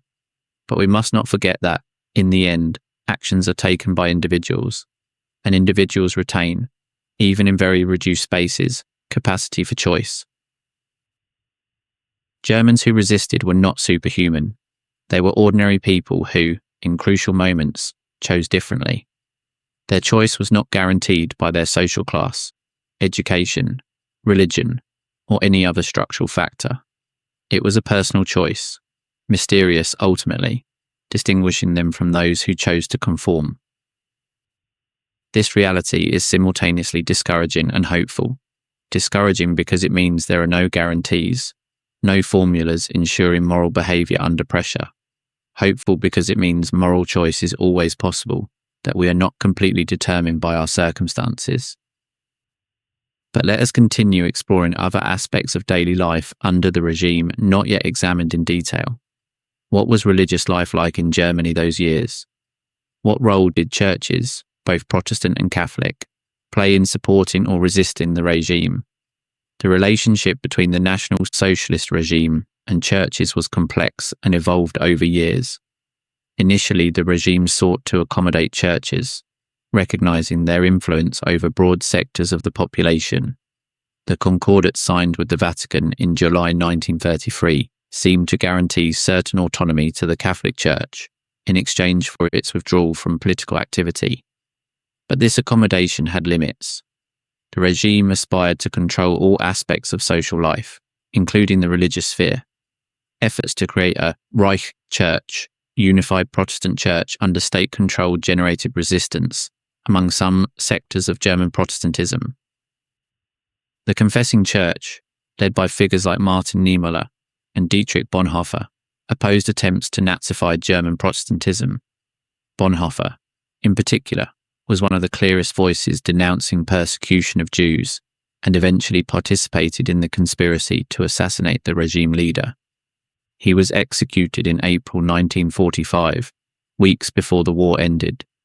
Niemöller, for his part, spent years in concentration camps for his opposition to the regime.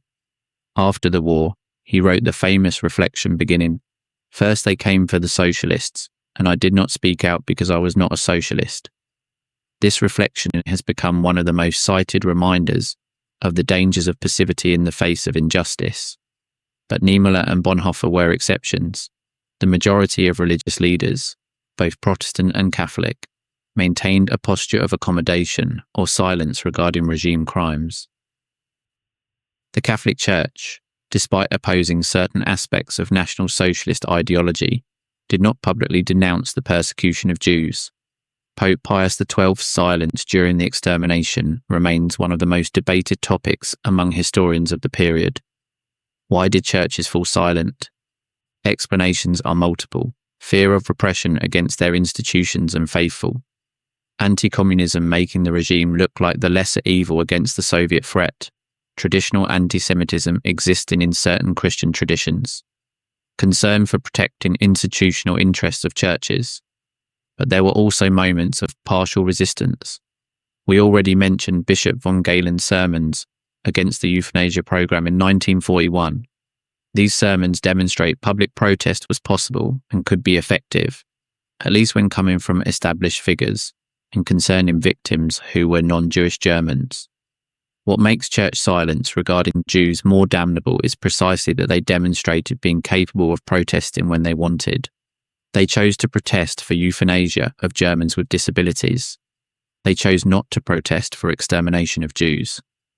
This selective choice reveals moral priorities of religious institutions of the era.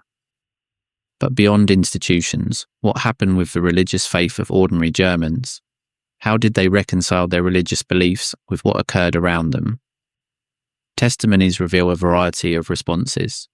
Some abandoned their faith, incapable of reconciling it with horrors they witnessed.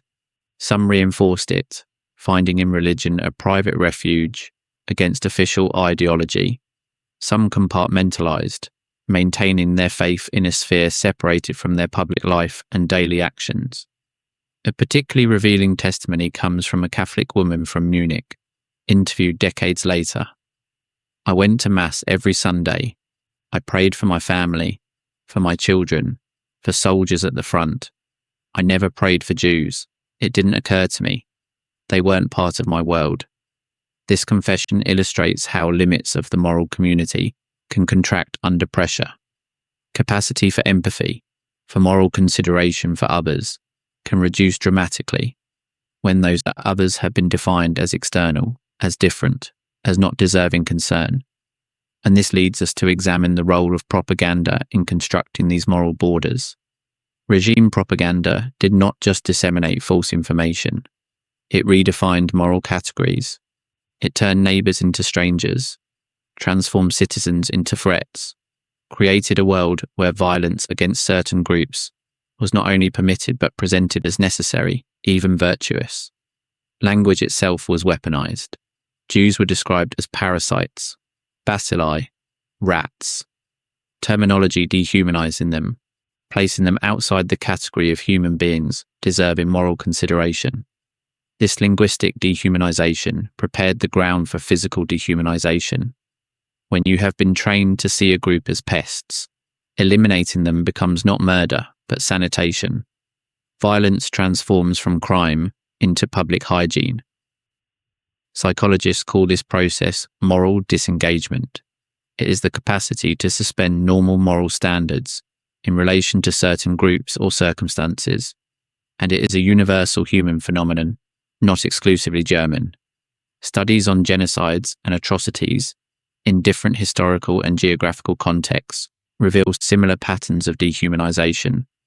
Rwanda, Cambodia, Bosnia, and so many other places have seen how ordinary populations can be mobilized toward violence through similar techniques of propaganda and dehumanization. This universality is the most important warning we can extract from studying the National Socialist period. It was not a unique, unrepeatable phenomenon, exclusive to a culture or historical moment. It was the manifestation of universal human tendencies under particular circumstances. And if those tendencies are universal, then we are all potentially vulnerable. We could all, under appropriate circumstances, participate in or tolerate atrocities. This is not a cynical affirmation about human nature. It is a realistic recognition of our vulnerability that should inform our vigilance. But we must also remember the other side of this coin. If capacity for evil is universal, so is capacity for good. Germans who resisted were not of a different species than those who collaborated. They were similar people who chose differently. And if choice of good was possible then, in the most difficult circumstances imaginable, then it is also possible now and in the future. We are not condemned by our nature. We can choose. Now we must delve into an aspect frequently overlooked: class differences in experience and responsibility of ordinary Germans. Did an industrial worker, a small merchant, a university professor, and a big businessman experience the regime the same way? Were their degrees of support, complicity, and responsibility equivalent? The answer is clearly negative. Experiences varied enormously depending on social position. Big entrepreneurs and industrialists frequently benefited enormously from the regime. Arms contracts, forced labour, expropriations of Jewish properties. All this generated massive profits for certain sectors of the economic elite. Their complicity was not passive but active, motivated by concrete material interests. The middle class, especially small merchants and professionals, had a more ambivalent relationship. Some benefited from elimination of Jewish competitors. Others suffered economic regulations of the regime. As a group, the middle class had been crucial for electoral ascent of the National Socialist Party, attracted by promises of protection against communism and restoration of social status.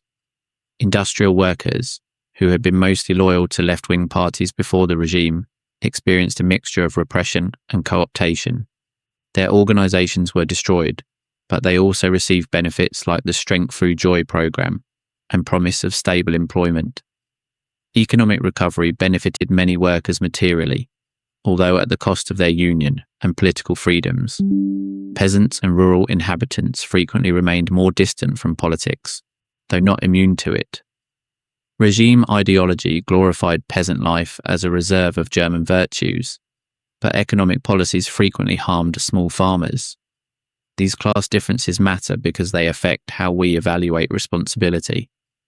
A big businessman employing forced labour and obtaining arms contracts carried a different responsibility than an industrial worker simply keeping his job.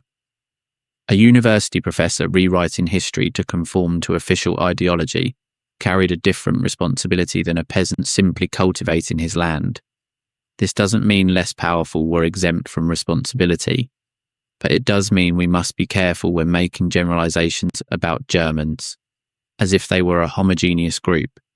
Experiences, available options, and responsibilities varied enormously. And now let's address another crucial question. What happened with Germans living outside Reich borders, but belonging to German ethnic minorities in other countries? The Volksdeutsche, or ethnic Germans, constituted significant populations in Poland, Czechoslovakia, Hungary, Romania, and other Central and Eastern European countries. Their situation under the National Socialist regime reveals additional dimensions of our topic. The regime used these populations as justification for its territorial expansion. Supposed need to protect ethnic Germans from mistreatment was pretext for annexation of Sudetenland in 1938 and other aggressive actions. But what did Volksdeutsche themselves think? Responses varied enormously. Some became enthusiastic collaborators of the regime, participating in persecution of their non-German neighbours. Others tried to maintain relations with their traditional multicultural communities. Others were forced to choose sides in conflicts they hadn't sought. After the war, millions of ethnic Germans were expelled from Eastern Europe in one of history's largest population transfers. Approximately 12 million people were displaced, and it is estimated between 500,000 and 2 million died during expulsions. This chapter of history is frequently omitted in Western narratives about the period, not because suffering of expelled was not real, but because acknowledging it can seem to relativize much greater crimes committed by the German regime. But complete history requires acknowledging all its dimensions. Germans were perpetrators of mass crimes, but some Germans were also victims of mass crimes. These two realities do not cancel each other out. Both are true. And this complexity reminds us once again that simple categories of perpetrators and victims frequently fail to capture lived reality. There were perpetrators who also suffered. There were victims who also perpetrated. History is messier than our moral categories would prefer. But now we must address one of the most difficult questions. When did ordinary Germans begin to recognize they had been part of something monstrous? For many, recognition arrived gradually after defeat. Images of liberated concentration camps, Nuremberg trials, survivor testimonies. All this forced a confrontation many would have preferred to avoid. But recognition was not universal or immediate. As mentioned earlier, "we didn't know" became post-war mantra. This affirmation was partially false, partially true, and completely convenient. The 40s and 50s in West Germany were years of material reconstruction and moral amnesia. Priority was rebuilding economy, rebuilding cities, rebuilding lives. Looking toward the past seemed counterproductive. The so-called economic miracle of the 50s provided a narrative of redemption through work and success. Germans could feel proud of what they were building, without dwelling too much on what they had destroyed. But this amnesia couldn't last indefinitely. In the 60s, a new generation began asking questions their parents had avoided. Auschwitz trials in Frankfurt between 1963 and 1965 carried detailed survivor testimonies to newspapers and daily conversations. The student movement of 1968 in Germany had a distinctive character. It was a rebellion not only against social conservatism, but against silence regarding the National Socialist past. Young people accused parents of complicity and demanded answers. This confrontation was painful and frequently unjust in individual cases. Not all parents had been Nazis. Not all older adults were guilty of crimes. But generational confrontation fulfilled an important function, broke silence and forced a process of examination continuing to this day.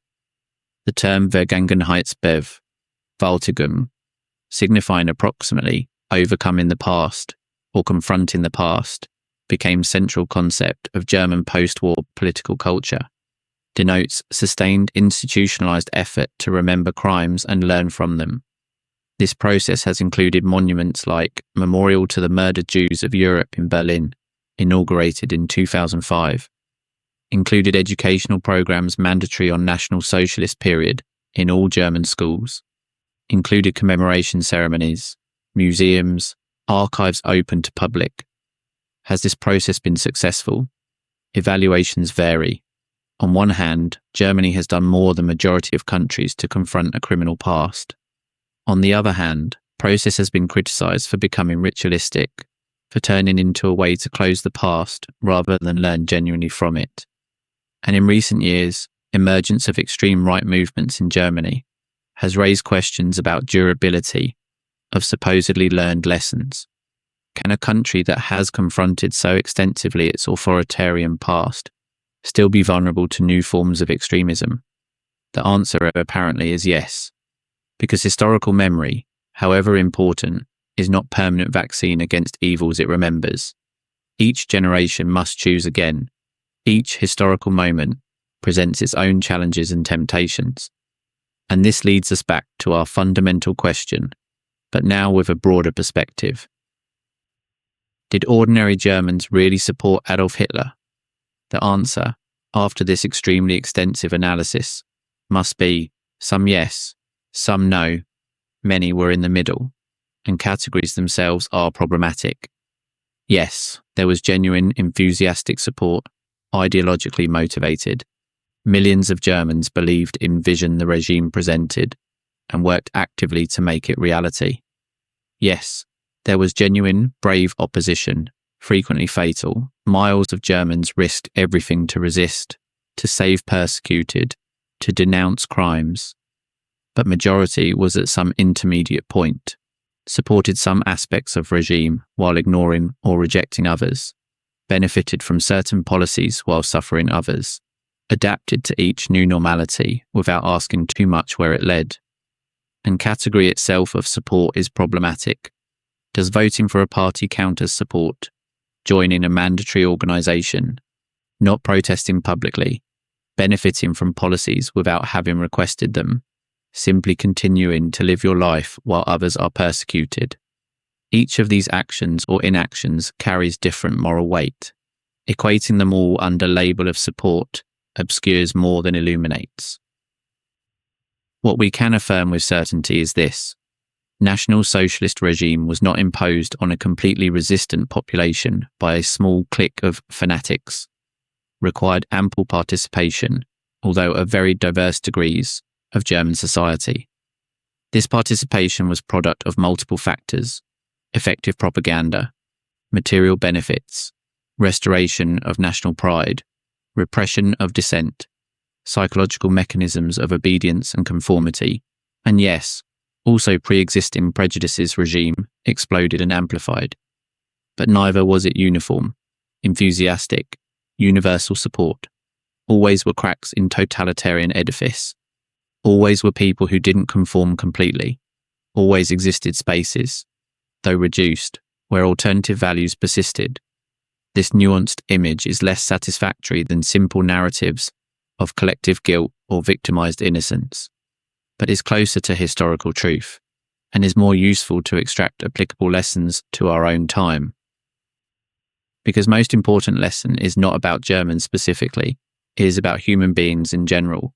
It is about our vulnerability to manipulation, our capacity to adapt to intolerable, our tendency to prioritize our immediate interests over abstract principles, but also is about our capacity to choose differently, about fact that, even in most oppressive circumstances, moral resistance was possible, not easy, not common, not guaranteed, but possible. And if was possible then, is possible now. Each of us, in our own much less extreme circumstances, faces moral choices, small daily choices that, accumulated, define who we are and what type of society we build. Do we speak when we see injustice? Do we show solidarity with marginalized? Do we resist conformity when contradicts our values? Do we maintain our capacity for moral indignation in a world constantly inviting us to indifference?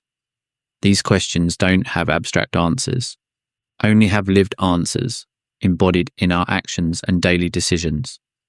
The story of ordinary Germans under National Socialist regime is not a judgment on people who died decades ago. It is a mirror showing us possibilities of our own humanity, both luminous and dark. And final question that history poses is not what did they do, but what will we do? What society do we want to build? What values do we want to defend? What are we willing to risk for what we believe correct? We cannot change past, but we can learn from it, and we can choose, every day, in every decision, be type of people who, if we face similar test, would choose dignity over conformity, solidarity over self-interest, resistance over acquiescence. That is only conclusion that matters, not a judgment on dead, but a commitment of living. And now, as promised at start, we have travelled together this complex, disturbing, but ultimately necessary story. We have examined testimonies, analysed statistics, explored psychological mechanisms, confronted uncomfortable questions. What will you carry with you from this journey? What questions will you keep asking yourself? How will you apply what you learned to your own life and your own decisions? Those answers only you can give, but fact that you arrived here, that you dedicated time to understand this dark chapter of human history, suggests you care, and that, in itself, is a beginning, because indifference is true enemy, not active evil of a few, but passive indifference of many. And each person who chooses not to be indifferent, who chooses to inform themselves, reflect, question, is one person fewer who would allow history to repeat. This was all we could explore together on this fundamental question. Did ordinary Germans really support National Socialist regime? Answer, as we have seen, is complex, nuanced, uncomfortable, but is an answer we all need to know. Because those who don't remember past are condemned to repeat it, and we who have chosen to remember have responsibility to act accordingly. What do you think? What would you have done in their place? What are you willing to do today to ensure such horrors never repeat? Tell us in comments. And remember, our goal is to reach 1 million subscribers. Seems a lot, but with your help we can achieve it. Subscribe now, hit like, share this content, be part of this community choosing to remember, question, and learn. Until next video, where we will continue exploring most fascinating and disturbing chapters of human history. Because only understanding where we come from can we choose where we go. That was all.